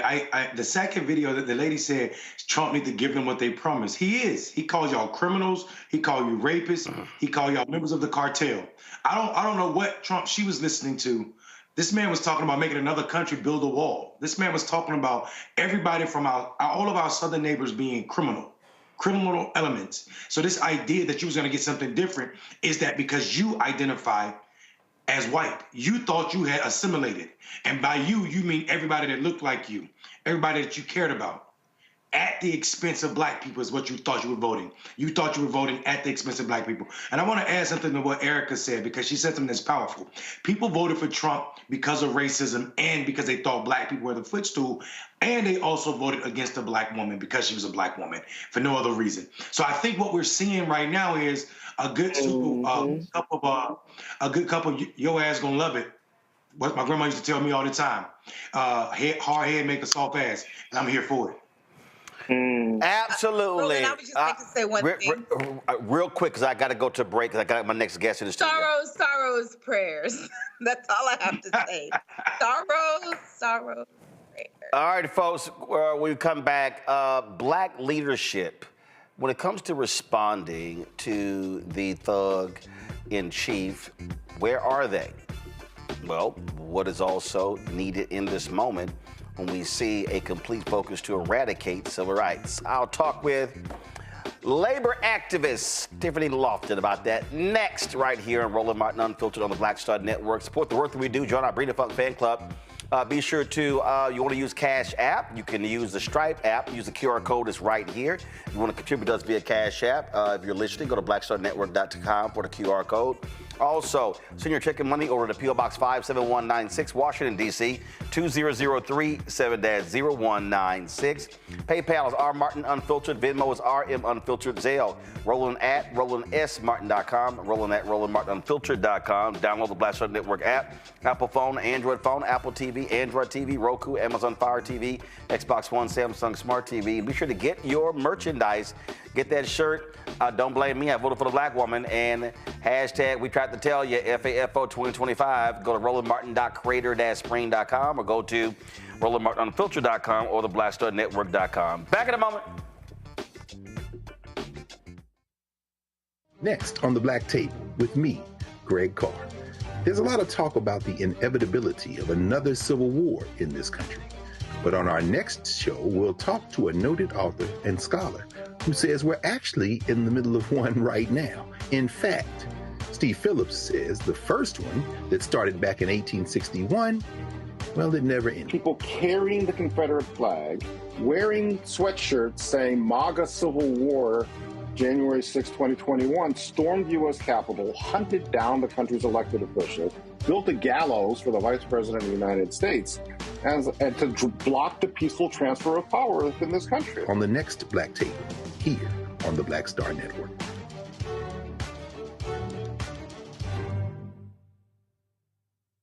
On a next, A Balanced Life with me, Dr. Jackie, the necessity of believing in things you can't see. It's called faith. It comes in all shapes and sizes, and it's powerful. And it's a big part of being able to live a balanced life. The valley I experienced being a cancer survivor was one where my footing was completely unstable. I had no idea what to do. And in that instance of not knowing what to do, I had to rely on faith. That's all next on A Balanced Life, only on Black Star Network. Hatred on the streets, a horrific scene, a white nationalist rally that descended into deadly violence. White people are losing their damn minds. As an angry pro-Trump mob storms the U.S. Capitol, we've seen shooting. We're about to see the rise of what I call white minority resistance. We have seen white folks in this country who simply cannot tolerate black folks voting. I think what we're seeing is the inevitable result of violent denial. This is part of American history. Every time that people of color have made progress, whether real or symbolic, there has been what Carol Anderson at Emory University calls white rage as a backlash. This is the rise of the Proud Boys and the Boogaloo Boys. America, there's going to be more of this. Here's all the Proud Boys, guys. This country is getting increasingly racist in its behaviors and its attitudes because of the fear of white people. The fear that they're taking our jobs, they're taking our resources, they're taking our women. This is white fear.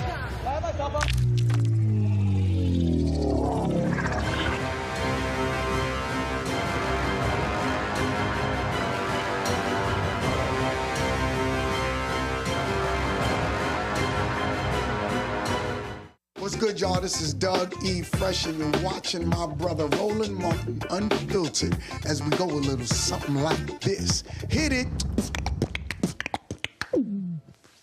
It's real.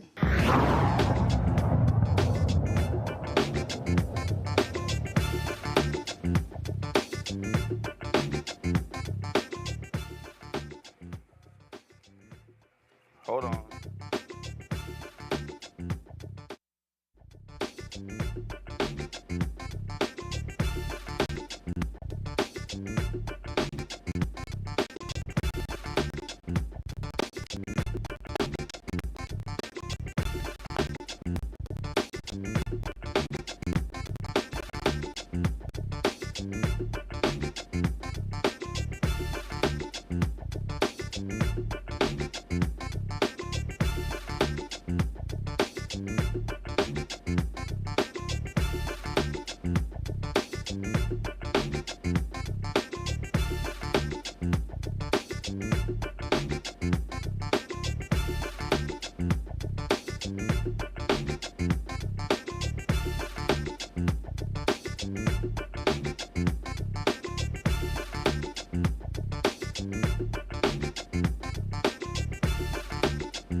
So a lot of people are asking the question, where's black leadership? What's going on? Is there a plan of action? I've gotten phone calls and text messages, you name it.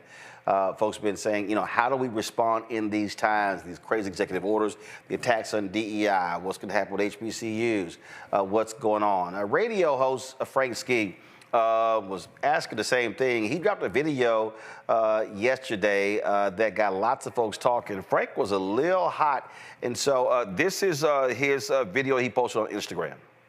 Just frankly speaking, and right now I am really upset. I am ticked off to the max.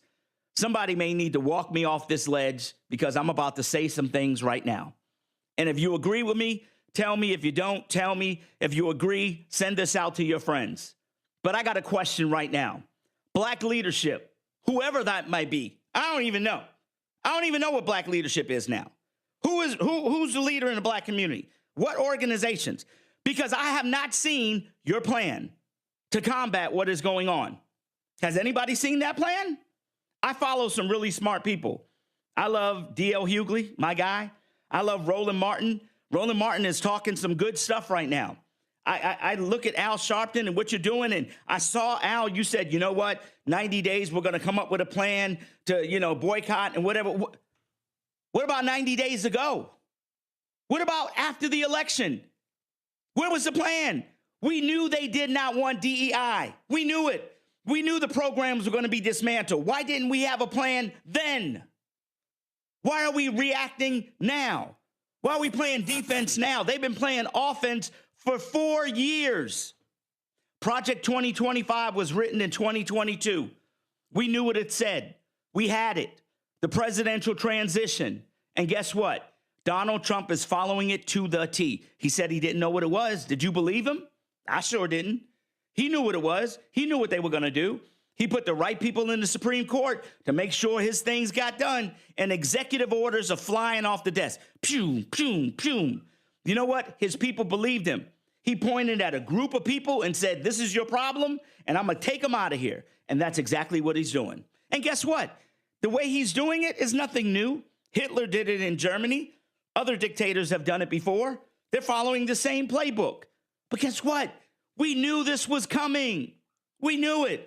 So right now, you're talking about boycotting Target now?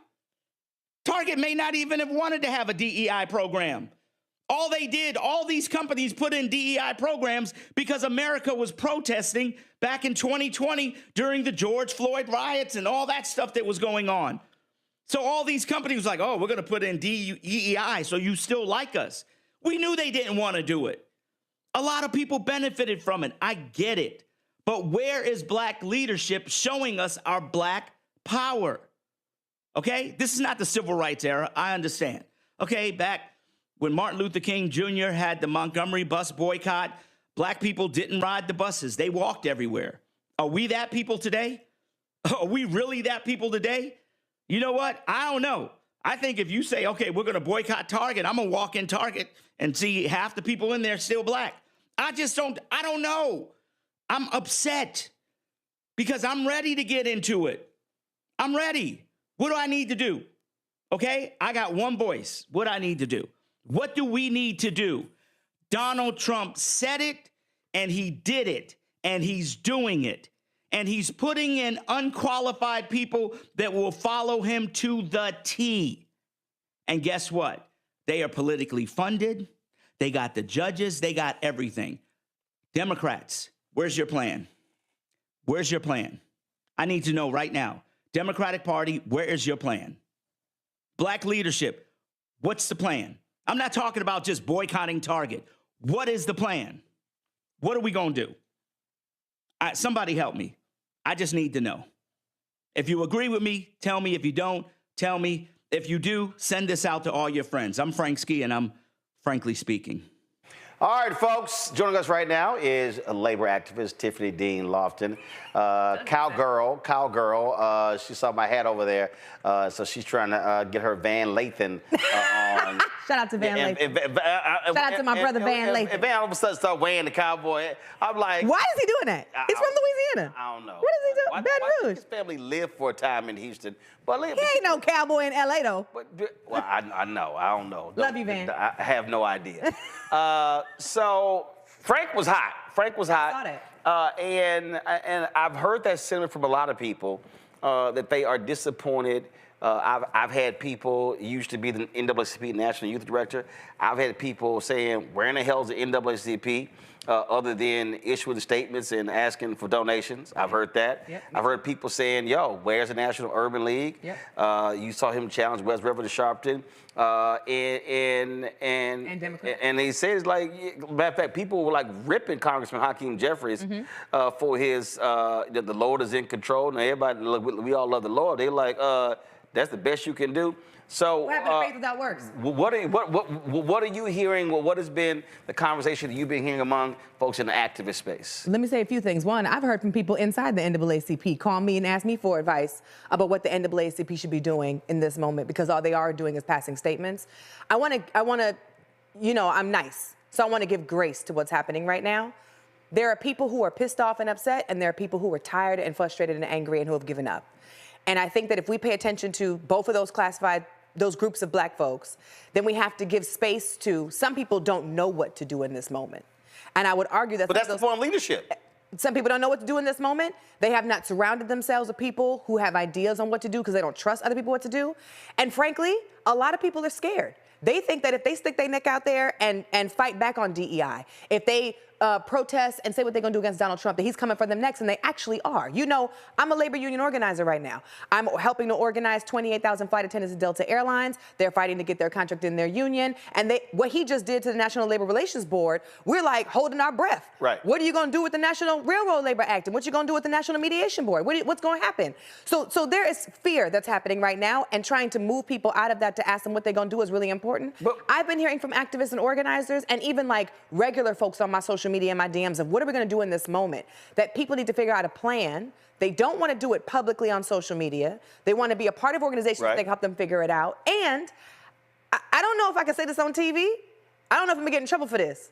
But people have been talking about what other countries have done to mirror what has happened now. People have ran coups. And to be honest, I think Donald Trump got into office because he ran a coup. So the question needs to be, are we going to let this go another 4 years? It's only been 14 days or whatever it's been. And is there a way for us to say what he is doing we know is illegal? We can't just challenge it legally because we know that he controls the courts.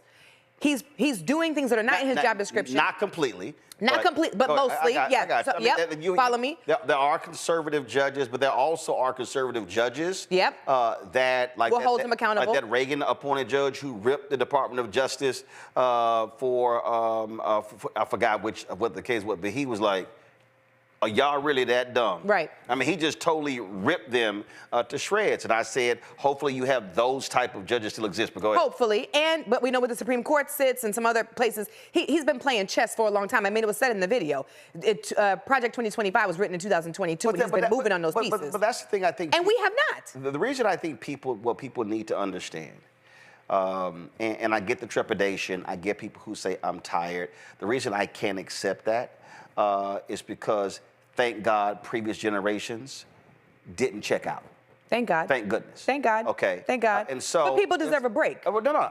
People do deserve a break. Okay. But the reality is, anybody who was paying attention could have seen that this was coming.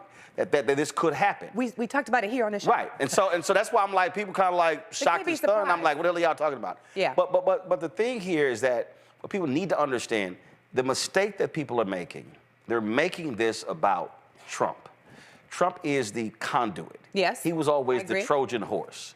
The Heritage Foundation, the right wing, their goal always was, they've been pissed off since the Civil Rights Movement. They want to completely get rid of the civil rights infrastructure. Mm-hmm. And that, to me, is what people have to understand what we're battling. I mean, we're talking about literally the game, and for the people, and there's people out there, oh man, ain't nothing changed. That's a lie. But the reality is, they want to get rid of the entire infrastructure.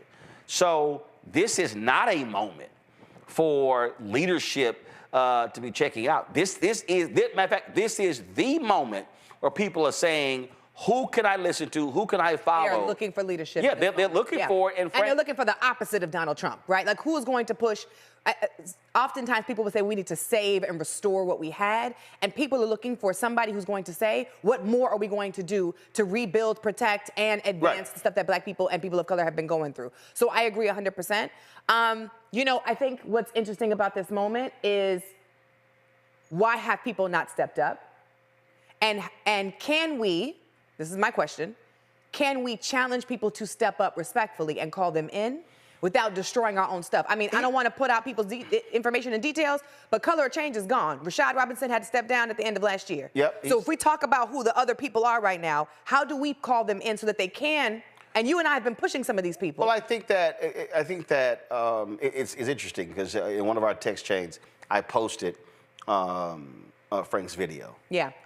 And one of the brothers responded, you know, well, this is a bit unfair because we're out here doing the work. I said, but do folks know you're doing the work? No. And what I said was, I said, you can't talk about we're doing the work if you do not have a communications mechanism where you're talking to the people. People need to know you're So doing it. if you're not talking to Black radio, if you're not talking to Black newspapers, you're not talking to Black podcasts, you're not talking to Black digital shows, you're not talking to Black-owned media, we know mainstream ain't gonna talk to you. So if you're not communicating in those spaces, no one knows what you're doing. It's the exact same thing that I've always said to fraternities and sororities, to Prince Hall Mason, the Eastern Star. I'm like, y'all keep saying all the stuff that we're doing, But if the folk never see you or hear you, don't know what you're doing, you're not communicating through these mediums, it's called mass media for a reason, they don't know. And so this is a moment, I just fundamentally believe, this is a moment that people are saying, please, can somebody at least make a cogent argument in terms of what we should be doing? Even when you look at these calls for the boycott of Target, it's interesting. You have Nina Turner's organization has called for this. It's supposed to start February. We Are Somebody or something. February 1st, Strike for All. Strike for All. Supposed to start February 1st, but it's amazing how so many of these other legacy organizations have said nothing. Okay, so are you with it? That's because they in bed with Target. But see, that also that people have to understand. One of the fundamental problems that we're facing is that we depend too much on these corporations. Yes, so it's hard to combat corporations when you rely on them to fund your group. And you want to be cool and kiki with them, right? So then the question becomes who's serving the black people, and that's why you have that call to action of who the leaders are going to be. So and then what plan are you sharing? Because I'm going to be honest with you. There are people who are doing work. Who has the plan? I actually disagree that the plan should be shared publicly. That's just me as a strategist and organizer. I don't think everybody should know what the heck we want to do. I agree. But I do think that, to your point about mass media, the only way I said this to my students. I'm organizing the United States Student Association, how you met me in the beginning. And this is a moment for us to also recruit other people who want to be a part of the work. There are people who are begging us that they want to get involved. He said at the end of his video, let me know what I need to do. I'm down to help. There are a lot of people who feel that way. Some of us are tired, but there's a lot of people who feel like they want to help and get involved. But if you don't share the work that you're doing, people don't know how to plug in and get involved. Yeah, like I tell people I'll say this here. I also think that part of the problem is that when people talk about coverage, they talk in white media. Sure. I think that's where white validation comes in because that's what they really want. And it's interesting. When we did the show in Atlanta and the one in New York with the union that's trying to unionize the ramp workers. Here's what's interesting. Here's what. Oh, I am. Shout out to I am. Right. Here's what Delane told me. He said, we did all the normal things. He said, Washington Post, New York Times, Land Journal, Constitution. We took out ads, billboard, all this sort of stuff. He said, we got virtually no traction. He said, but when we did your show, and look, they funded the opportunity. Yeah. He said, the calls that we got, he said that completely jump-started. He said because 90% of the workers in Atlanta are black. That's right. All of it. He was like, yo, he said, we had trouble trying to get the cards after that show. And then doing the one in December, he said they probably going to call for the election in 2 months. And we were on a call, and he was trying to explain to 3 other unions why they should be financially supporting this show and working with messaging. And they've been, oh, well, we don't know. He's like, I'm trying to tell y'all. Yeah. This was the end result, but it's a perfect example of everybody always say, but see, what they really want CNN. Yeah, because they really want MSNBC. Yeah, they really want the New York Times and Washington Post. That's right. And my whole deal is they ain't calling you. That's right. So if Frank is saying, holla at me, every major black organization should have been, yo, when can we come on? That's right. We want to pick Wednesday, Thursday, Friday, Monday, Tuesday. But this goes back to your first question. You wonder why they're not doing that, Roland? Because they ain't got nothing to say. That's exactly. This is the honest show. Let's be for real. People don't know what to do. They don't have a plan. People are trying to figure out the plan. They should have had the plan. He's right. They should have had the plan before he got elected because we talked about that here on this show. We knew that he was going to get rid of DEI, which I should remind people because I just got finished talking to my students about this. The whole reason why Donald Trump would get rid of DEI, diversity, equity, and inclusion, is because he doesn't want diversity. He doesn't want other people to be involved in his decision-making process. He damn sure don't want equity. He doesn't want people to have the same thing so they can all participate and be a part of the process.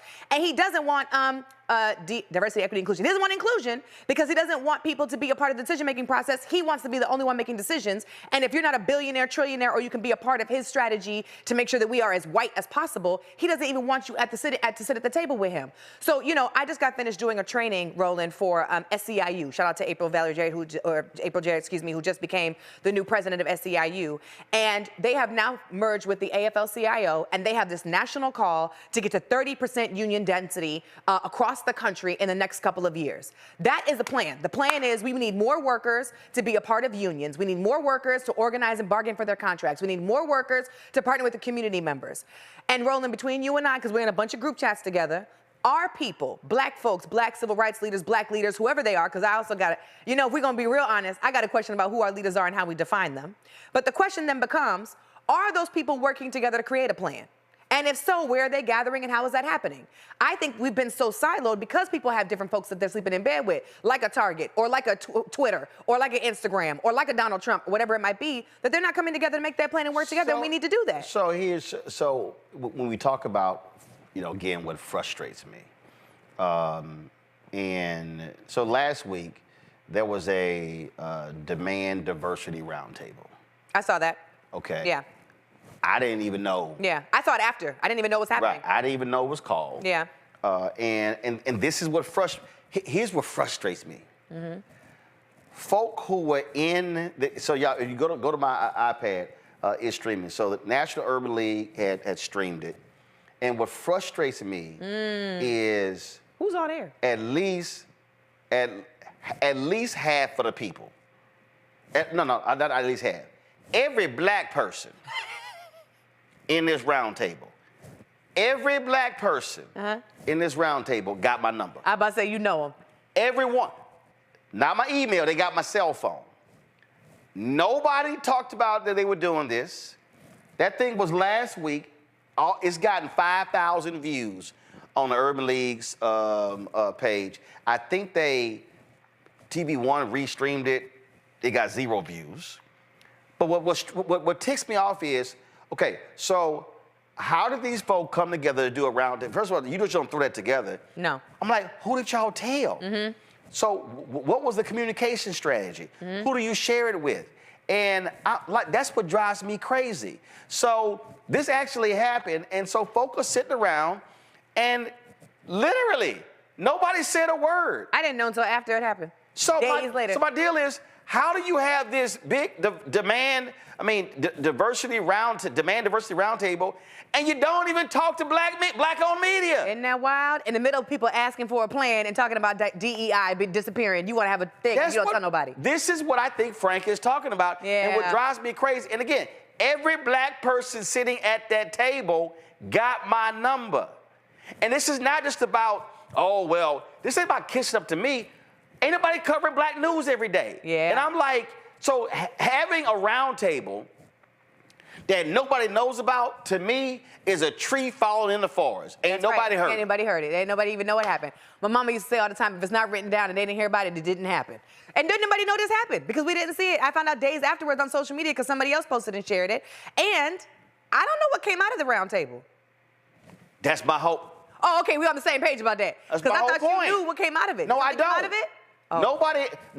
No one has communicated what's next, whatever. So to me, is this a series? Is it gonna happen other places? Like what? We need to pull together our own. And it's just, it drives me. Well, how I've operated. I'm gonna go to the panel in a second. How I've operated is, one. I mean, I've been in different group chats, and we need to get on the Zoom. We need to have a meeting. We need to have this. Wait, pause. Let me tell you people, hold on. Sorry, I know you didn't talk out. Let me tell you something. Let me tell y'all something. Y'all see Roland as the host of the Roland Martin Unfiltered show. What you don't often see is Roland as an organizer. And I know that he don't introduce himself that way, and he introduces me that way, but he is organizing black leaders, black civil rights leaders, black community leaders, black faith leaders, community activists, young people who want to get involved in the fight. And I know that somebody probably told you already how annoying these group chats get, but I'm gonna tell you something. Everything that happens that we need to organize can't happen publicly. So he's gathering people who actually don't, can I cuss? Yeah. Who don't fuck with each other, if I'm being honest. Right. Am I being honest? You've been honest. Rolling will put people who don't fuck with each other in the same group chat and make us work together, and it really helps us show each other's colors. Are you in this work and are you doing this service for real, or are you just doing it because you have a title and you want to be in your position? And I think that people need to understand that you actually do that work as well. You do defend and fight for and then expand black media, but you are also organizing all the people so that you can amplify all the work people is doing. Right. But you and I both know that people not really doing a lot of work. And I'll literally say, if y'all doing something, let me know. We'll put it on. You're just a text message away. And part of the reason why I do that is because, one, why do you do that? Because one, if I got 20 people in a text message, if you trying to text folk individually, if you say, hey, this is what we're doing, everybody find out at one time. Everybody's finding out at once. So now you're sharing. The whole point is share. I've always made it clear, one group can't do everything. Yeah. But if what you doing, what you doing, what you doing, what you doing, and we're aware of what folks are doing, then you can actually build coalition. And people collaborate in these group texts all the time. Yeah, about events, and about so that's the thing that's why I do that. And what drives me crazy is when I'm the only one posting, folks silent, and it's like, oh, because I've been talking about this I'm like preparing for the DEI battle for the last 3 years. Yes, indeed. Folk ignoring it. Yes, indeed. And what pisses me off is there'll be more responses to happy birthday. Yeah, I said it. There'll be more responses in a group to somebody happy birthday. This wasn't supposed to be personal. No. I know. What I'm saying is this is multiple birthdays. Happy birthday, by the way. We love you. No, this is multiple birthdays. But I posted happy birthday. And 8, 9 folk respond. Look, I posted a selfie in the chat. 8, 9 folk respond, but when it's something major, it's easy. Ain't nobody saying nothing. It's easy. And that drives me crazy. Can we be honest? No, I shouldn't do that. I can't expose people like that. Never mind. But I just, and people need to understand, it's multiple groups. Listen. Look, I'm going to say it. I'm not going to put details. I took off, let me understand how I operate. I remove the head of a major religious domination because he wasn't saying shit for 2 years, and I said, you wasting space. I created the chat so I could. I took his ass off. You ain't never kicked me out the chat. And then they had an election. Yeah. And I met one of the brothers running. I said, y'all president don't do shit. That's right. And he was like, damn. I said, I'm just telling y'all. So I'm like, I'm not playing this game because I'm tired of people saying, and for everybody to understand something, it's a civil rights chat, that's one. It's another, I call that Black Power 2. That's another chat. There's a movement leader chat. Yep. I'm in all three, by the way. I'm on a black media journalism chat. I'm not on it. I got the last 5 AKA presidents, the last 5 Delta presidents, the last 5 Alpha presidents on each separate one. Oh yeah. So basically, so we talk about black leadership. So when something hits, I drop to all of them because I don't assume somebody watches the show because that's part of the deal. We have the communication tool sitting in our hand. Why in the hell we don't use it? So let me ask you this. First of all, I didn't know you got all those damn chats. Don't put me in all of them. I'm in 3, and I like. Well, you can't be in the alpha one. No. I'm clearly a God-driven individual. But even that one, that's just the presidents. That's a big deal. So I got. Yep, that's dope. I don't have conversation with. I ain't talking to no. Sure. This ain't no disrespect to low-level people, but I ain't doing that. Sure. So I'm going. He's not calling me low level. He's talking about everybody else. I'm just saying. So look, so what has to happen is this: there are people in that chat who find opportunities to be able to work together. Right. Strategies. When that Target stuff happened, we all was talking about the Target stuff and what we need to do about it and how we move it. There's another step that needs to happen after that. Yes. Which is, in my opinion, like, what is going to be the course of action? Yes. And how are we going to fundraise, recruit other people, and talk about it on black media? Yes. That has not happened yet. Well, but I'm going to give you one, and I ain't got a problem saying it. I got to tell the public. Then I'm definitely going to Joy, Mondale, and Erica. Which is to say to our people that we do get along and we're working together, but people need to make the plan. So in 2023, Congressman Stephen Horsford called for a it was this emergency meeting dealing with the issue of black wealth. And it was at CBCF, at CBCF. And I'm like, okay, all right. So I get the invite, and so we go into the meeting. We go into the meeting, and he's sitting in the middle of the table. To his left is Robert Smith, the richest African American in America. Mm-hmm. To his right is Congresswoman Maxine Waters. Mm-hmm. To her right was Diddy. In the room was Reverend Sharpton, Mark Morrell, Derek Johnson, Samantha Tweedy, Black Economic Alliance. It was like 40, 50 other people. So the first thing I'm going like, is too many people in this room. Mm-hmm. But okay, ain't my meeting. It was a meeting or a panel? No. It was a meeting. It was built as this emergency meeting. So I was kind of like, okay, all right, this ain't my meeting. Right. So we sitting in the meeting, and he's laying out, this is what's going on, and it's an emergency meeting, and okay, all right. So they talking about issue of wealth and what we got to do in this battle and this fight and all these things that's going on, and I was kind of like, okay, all right, like I'm down with it. So we're sitting there, and then Representative Waters talks about, she says in there, I know for a fact she's lit. Roland Martin been fighting specifically with black media, so everybody talking about what needs to come down, and what Ed Bloom's doing, we need to protest, and do this, and do that, and do this, do that. And I then I said, let me be perfectly clear, all this sounds great, but unless you have a communication strategy to communicate to the people on what the plan is, this will not be able to succeed. That's right. All right. So we sitting there. That's September 20, 2023. And 6 months later, I go, where the follow-up? Like, we met, because I don't believe, that's why typically I don't go to the first meeting. I tell me, invite me to the follow-up meeting, send me the minutes, because most times it's not a follow-up. Tell me where the work is, yeah. So, 6 months, we'll be working on some stuff, blah, blah, blah. Okay. 6 months, nothing. And then in December 2024, the CBC released their letter to corporate America to call on for them to defend diversity. And I went, we waited 14 months for a letter. That was it. There was nothing. And I'm sitting there going, y'all, this is coming. I mean, I remember at 2023 NAACP Image Awards, I'm on a panel, and the whole panel's on DEI. And I was like going off. And like Jalen Rose, Kenyon Barris, my man who runs the Hollywood branch, NAACP, Kyle Bowser, and they were like, yo, dog, you were going in. They were like, you were talking so much. Now you see why? Because I literally was saying, y'all. Now you see why? This shit is about, I was like, this shit cute. But I'm telling y'all what's about to happen. I'm talking about Leon and Chill was sitting right there. I said, I'm telling y'all. Yep. All this shit is about to go. Yep. All this cute little talk, I said, unless folk thought I was crazy. They thought I was too rambunctious, too loud. But what drove me crazy was, I'm like to the CBC, 14 months, you release a letter. That's it? We gather, and that's out of this meeting, out of all these folks in the room. All those power players in the room. A letter.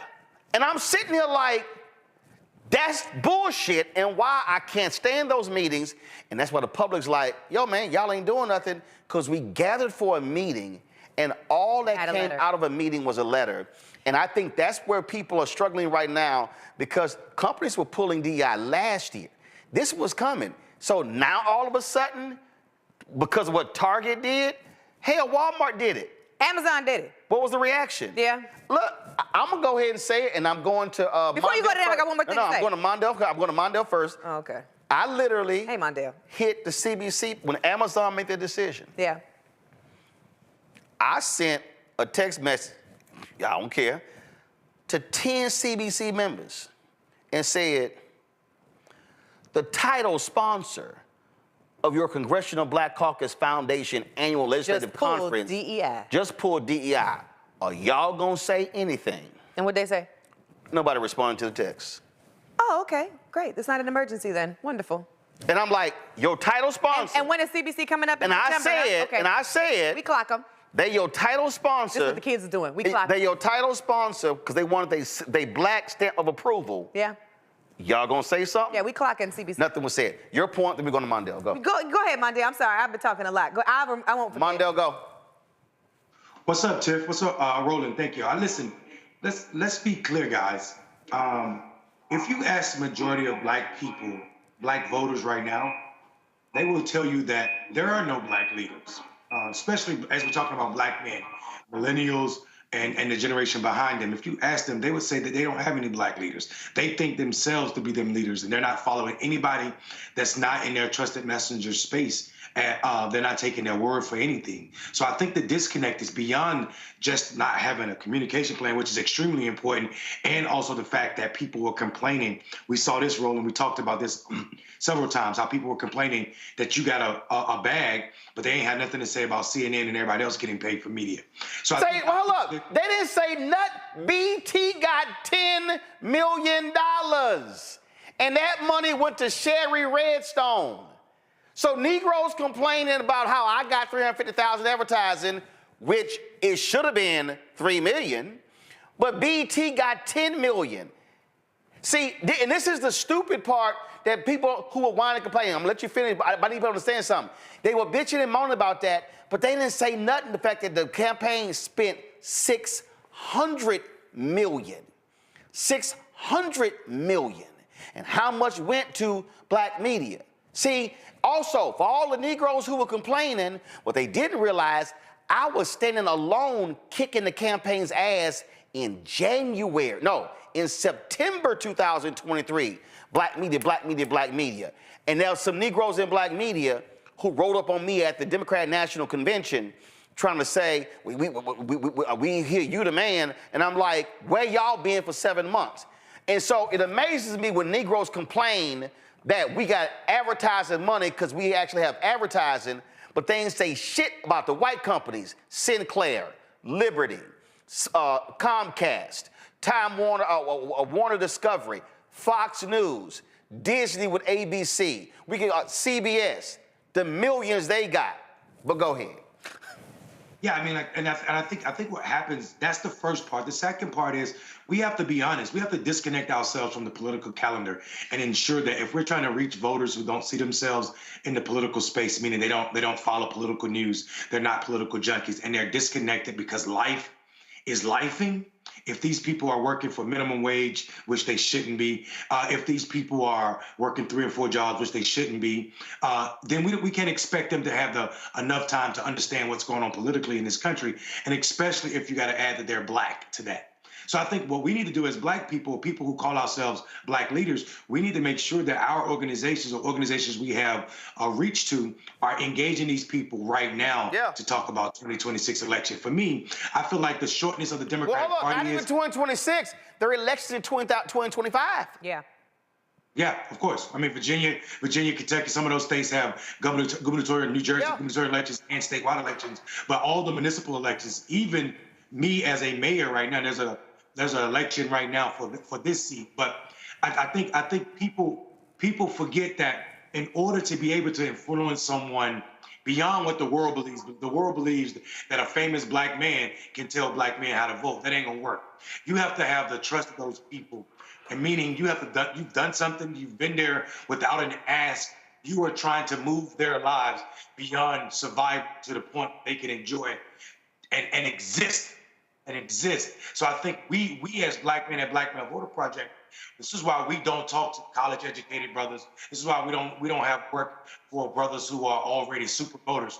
We spend our time dealing with the bulk of the 9.6 million black men that are registered in this country that don't do politics in a normal way. So you'll see us in nightclubs, you'll see us with the battle rappers, you'll see us doing work with the world called gang members, we call them street tribes, engaging brothers of that ilk to bring them into political fold, because that's the only way we're going to expand the electorate.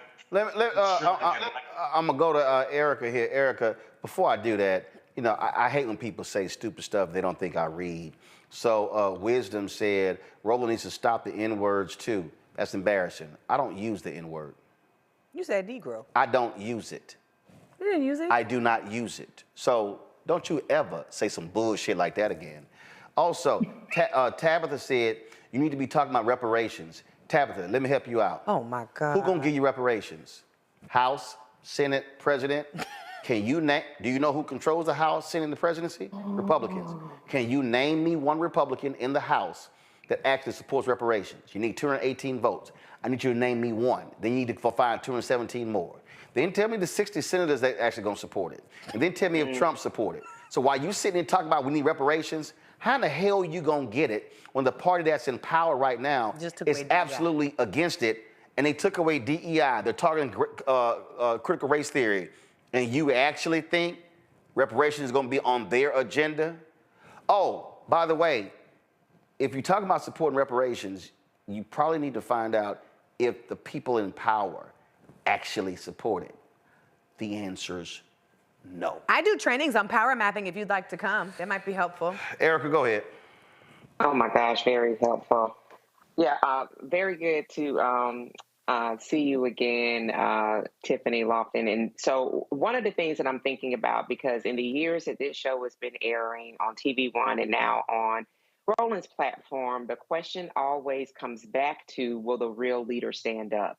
And so now that we're in this time and have been having these conversations for years about the apartheid state that is coming, about being better prepared, about not waiting until the last minute to inform people or shame people into voting. But yet here we are again. And so there's kind of like the reaction feast that's happening. I'm wondering, particularly from a media lens, because we do know as far as Black media, who goes, who travels, who's present, who shows up, who delivers concise, truthful news.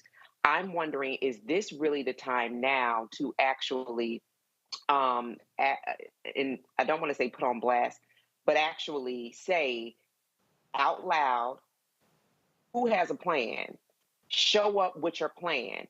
If you do not have a plan, then this is what we're looking to go forward and do, because the addiction to having meetings and not doing anything, for people that are wearing leadership titles, for people who are in positions, but they're only dressing up and not doing the work, that needs to be, to some degree, for people to be made aware, and for there to be, will the real leader stand up for that kind of, the pageantry needs to win for whomever the real leaders are. Erica, I'm going to add one thing. Erica, I'm going to add one thing. You said, who has a plan?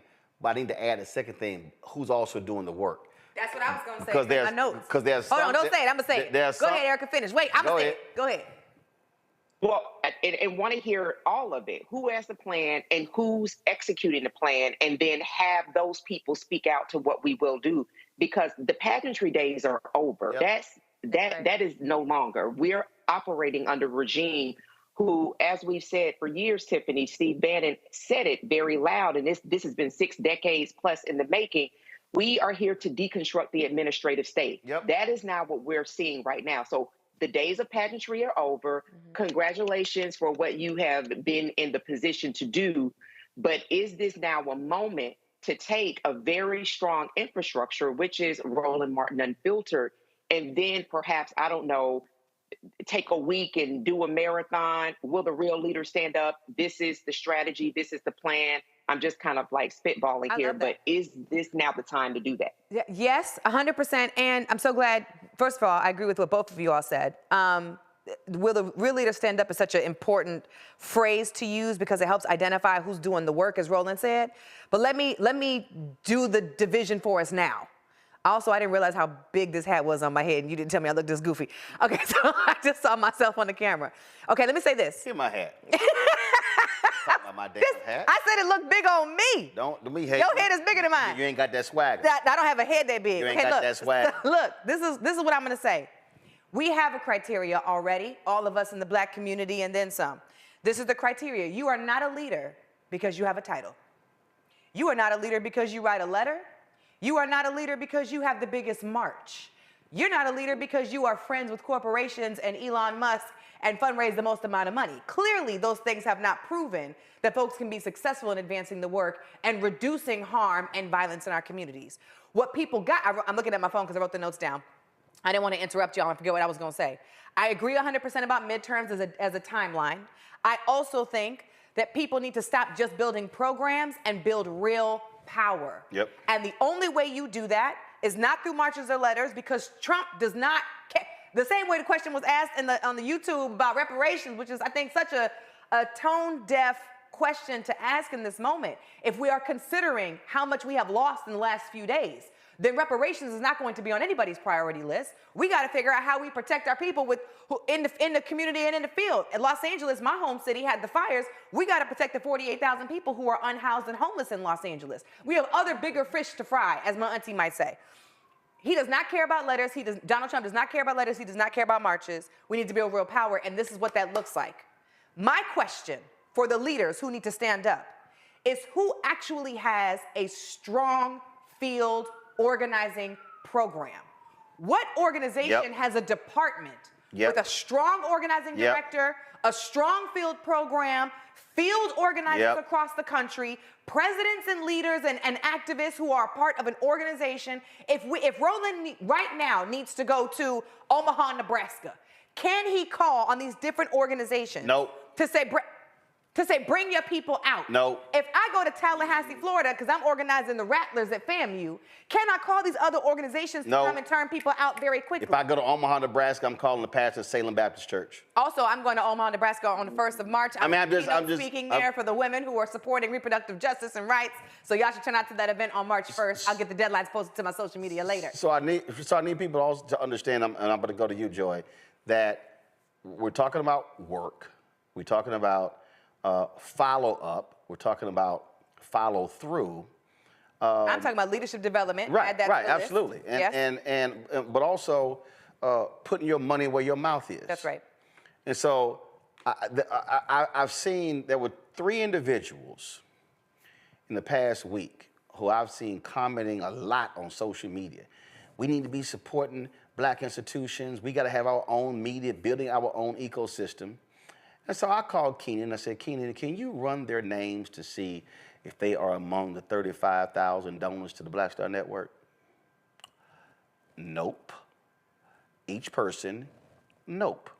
So it's very interesting to see people say, we need this, and see on that particular point there, when we talk about organizations, I can tell y'all right now, the 2 organizations, the 3 organizations. Everybody buckle up. That have been participants in funding. No, 4. Oh, okay. The 4 organizations. No, but one. The 4 organizations. Buckle up. The 4 organizations that have consistently supported this show day one financially.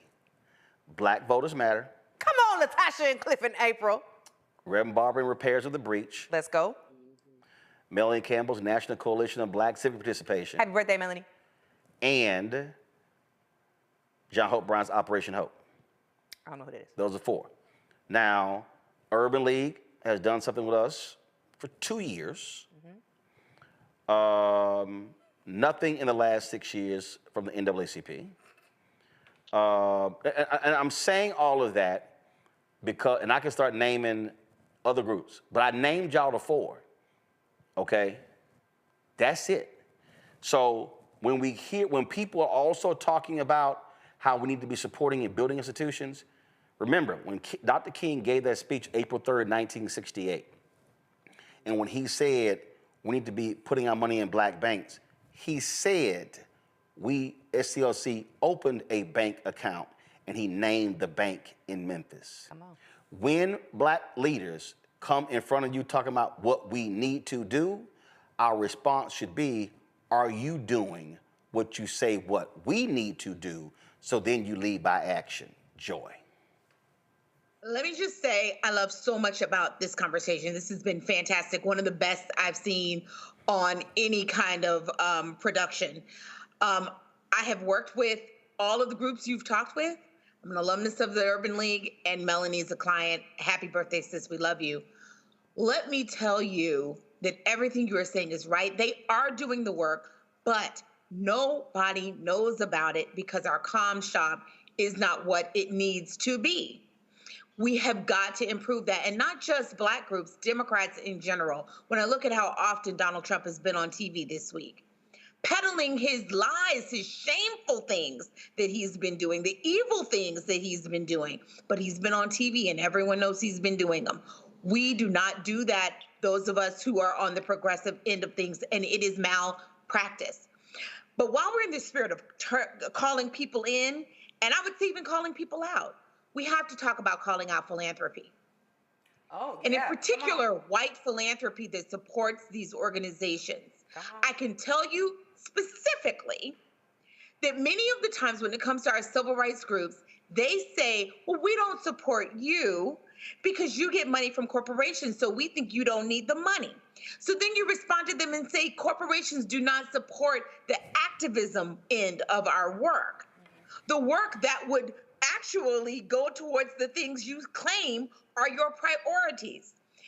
Philanthropy has completely failed us in this moment. Some of these groups would have more independence if they had philanthropic organizations that were saying, if you lose any dollars because of what you were saying, we will replace it. If you lose some of your grants, we will replace it. Without doing that, then some of those organizations have a choice. They can be loud about everything. They can be doing the work privately. They can be loud about everything. But if they lose their money and they close their doors, then, then no one will be there. So I just want to add another layer to this. White philanthropy, if you are hearing my voice, and the Black people who work there, because some of them are friends, you all have failed us. You are not organized. You have not done the work. You should have been preparing when we were telling you to prepare in the event that Kamala does not win. You need to be ready with a strategy and ready to fund, ready to give money. And you don't have to pick and choose. You all have so much money you can give to everything. And when you give, then it will force others to give. Others who are in the private donor market will also give, but they need to see those large philanthropy dollars go there as well. Well, and that includes funding organizations like yours, Roland. They need to be funding the ecosystems that will actually drive voters out who aren't looking at CNN, MSNBC, and BBC, whatever. They are looking at smaller news networks that have huge impact, but targeted ones, trusted voices that they believe in. So I'm so thrilled to be on this network, so thrilled to be working with you. But let's not forget philanthropy. They are not the leaders we need in this moment. Well, first of all, I've made it clear that if we have to depend on white philanthropy, then we ain't gonna make it. We got a problem. And let me be real clear. And when I hear Black folks say what we cannot and cannot do, we purposely did not do, like I just subscribed to Michael Harriot's Contraband Camp, and it's like $59.99 a year. I purposely did not do a subscription for this show. There are people who've given $1, $5, because I want the information to be wide and available. But again, what your priorities are determined about how you spend your money. Yes. And that's what we have to understand. The space that we're in right now, Tiffany, we're about to close this out. I know we're over time. But the space that we're in, people are starving right now. Yeah, they are. For somebody to communicate to them something that's sensible, that makes sense in what they can do. Mm-hmm. They are begging for it. And traditional organizations are not speaking to them. They're not addressing them. And again, what I keep saying, if you are having insular conversations amongst yourselves and you are not reaching out to Black radio, Black newspapers, Black digital shows, Black podcasts, well then who the hell are you communicating with? Who are you talking to? And if you are major civil rights organizations and your PR firms are white owned, maybe that's also part of the problem because you're not employing Black PR firms to communicate to your people. That's right. Final comment. My final comment is this. The median, as we've discovered, is going to be to continue to invest in Black media, mass Black media. We need to communicate what instructions we are giving to people, which is what he's asking for. And it needs to be two things. These are the requirements. It needs to be an easy risk, and it needs to be a low ask. Because there are people right now who are really struggling. There are people who are working overtime. I went and got breakfast today. All I got was an English muffin with some bacon and egg and some green tea, and it cost me $20. People right now are pissed off about how much everything costs. They have to work extra hard. Gas is going up, rent is going up. They don't have a lot of time to come out here and protest and sacrifice and boycott and do all the things. So the ask has to be low and low risk, and we have to allow a large group of people to be able to participate. But if the organization doesn't have the plan, they can't come to you to communicate it to the people. So we need to be able to create a plan together that is both reactionary and proactive for what the plan is going to be. And to my last point, there was a comment made about how we need to prepare for the midterm election. And as an organizer and activist for the last 14 years, we don't just get people involved just in politics. Right. People have to be involved in actual organizing and campaign plans now. That's how we identify the volunteers who become leaders during the campaigns. And we got to build them starting here. And last comment, Stokely Carmichael Kwame Ture said, you cannot show me a successful African-American who has accomplished anything without being a part of a black organization. He said there have never been successful individuals who have been change agents. They had to be a part of organizations. And so that's also important to understand. Tiffany, we appreciate it. First time. Also, if you fly Delta Airlines, go to deltaafa.org so you can get you a button that you can rock on your flight. I got you one. I brought it for you in my bag. Well, because I didn't realize this was the first time you've been in the studio. So you've just been virtual. Lucky I don't steal nothing up out of here because this place is nice. Yeah, you will get cut. You'll get cut. Just letting you know, you'll get cut. You're gonna catch. So taking that poster right there. Okay, yeah. You're gonna leave all that black. You're gonna leave all the black art alone. Let me thank Joy. Let me thank Mondale. Let me thank Erica as well for joining us on today's show. Thank you so very much, folks. Support the work that we do. Here's the whole deal. I told y'all. Everybody, you were supposed to say, okay. Let me help you out. Go ahead. Okay, when you coming on here, you shouted out the website of the Delta Airlines. When you were talking about how we need people to volunteer, hey, if y'all looking, right. That's what you supposed to see. You want to do that now? Yeah, hey, if you're looking to get involved, if you want to become an organizer or an activist, you can follow me at Tiffany D. Loftin, Loftin, on social media. I'm only on Instagram. I don't mess with Twitter or Facebook and none of that stuff. Feel free to follow me and I'll get you plugged in. You on Fanbase? I'm about to be, though. I know you're about to get me. And my podcast, How We Get Free, is coming back real soon. Make sure you follow us on Instagram at How We Get Free. You need to always Thanks, Coach. add that. Yes. It's been a minute since I've been on the show. I forgot. Yes, Lord have mercy. I forgot. We're doing that on every show. All right, y'all. When we started this 6 years ago, people said this was not going to work. I told them, you a lie. I said, our audience wants the information. They believe in the information, and they will accept it. Even YouTube told me black news was not going to work. But it's amazing when we met with YouTube in Chicago at the Democratic National Convention, and they said, and they put us in the category of progressive. Now, let me be real clear. I need y'all to understand something. Y'all have never heard me call myself a Democrat or a Republican. You've never heard me call myself an independent. You ain't never heard me call myself a progressive. I don't call myself a liberal. I don't call myself a conservative. I'm black. That's where I stand. So especially when you Negroes talking about, man, you push us to vote Democrat, because I'm smart enough to understand that if there are two people who are running, I'm analyzing who is going to be better to speak to the interests of black people. And more often than not, that is going to be a Democrat than a Republican when I look at the issues that I care about. So we don't understand. I've had some black people come to me and say, I really think, Roland, if you make your show broader, if you even change the name of Black Stud Network, and the answer is no. Because on this show, we center black people. This is also why I don't focus on entertainment. I don't care what celebrity's dating another celebrity. I don't care about who had a baby. Y'all can go to a bunch of other places for that stuff. I'm not discussing that. What we are focused on are the news and issues that impact our people. And there has to be a place where that's the thing that's centered so we can understand and be prepared. I've been stopped. I was in Atlanta. I went to Atlanta last night. My Rockets beat the Hawks. And I was sitting courtside. And I cannot tell y'all how many brothers and sisters stopped me in the airport. They were actually watching the show when I walked up on them. People are saying, man, we're watching, we're listening, please. They like, get your rest, eat well, we need you around. Because, same thing, people are starved for information.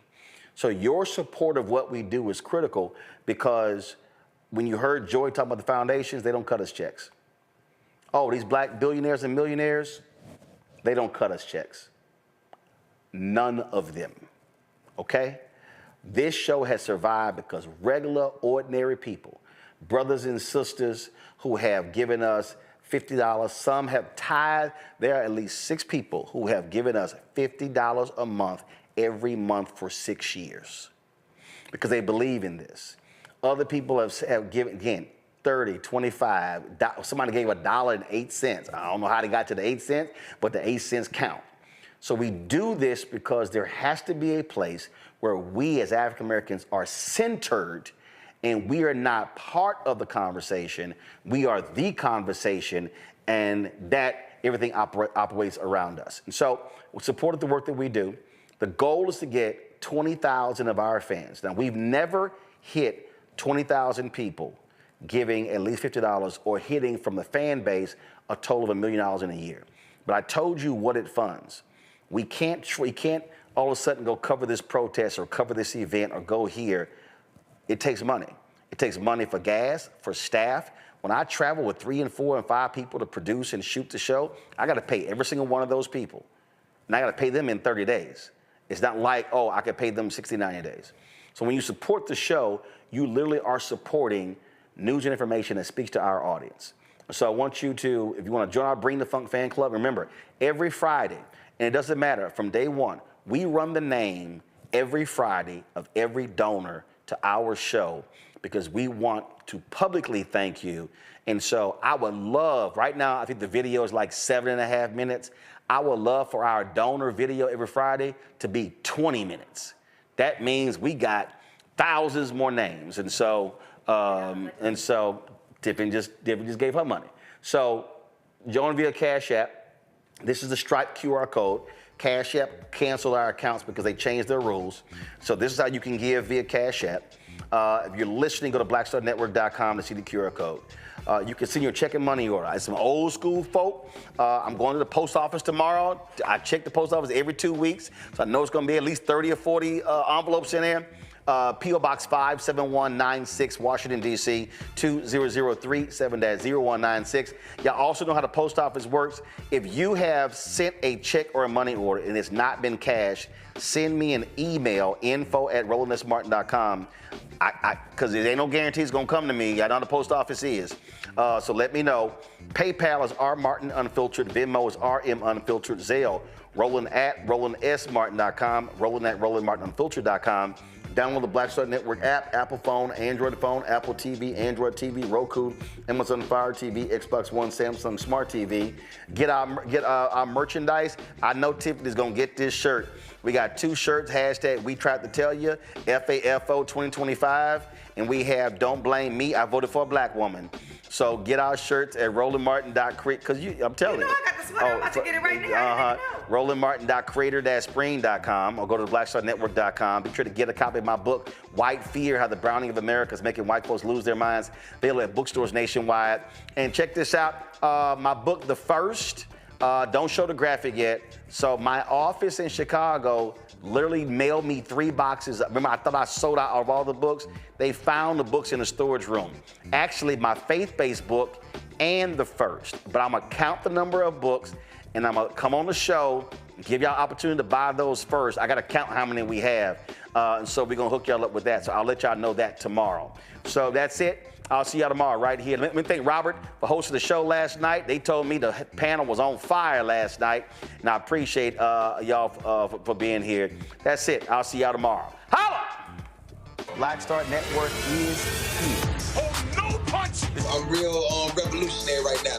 Thank you for being the voice of Black America. All momentum we have now, we have to keep this going. The video looks phenomenal. See, this difference between Black Star Network and black-owned media and something like CNN. You can't be black-owned media and be scared. It's time to be smart. Bring your eyeballs home. You dig?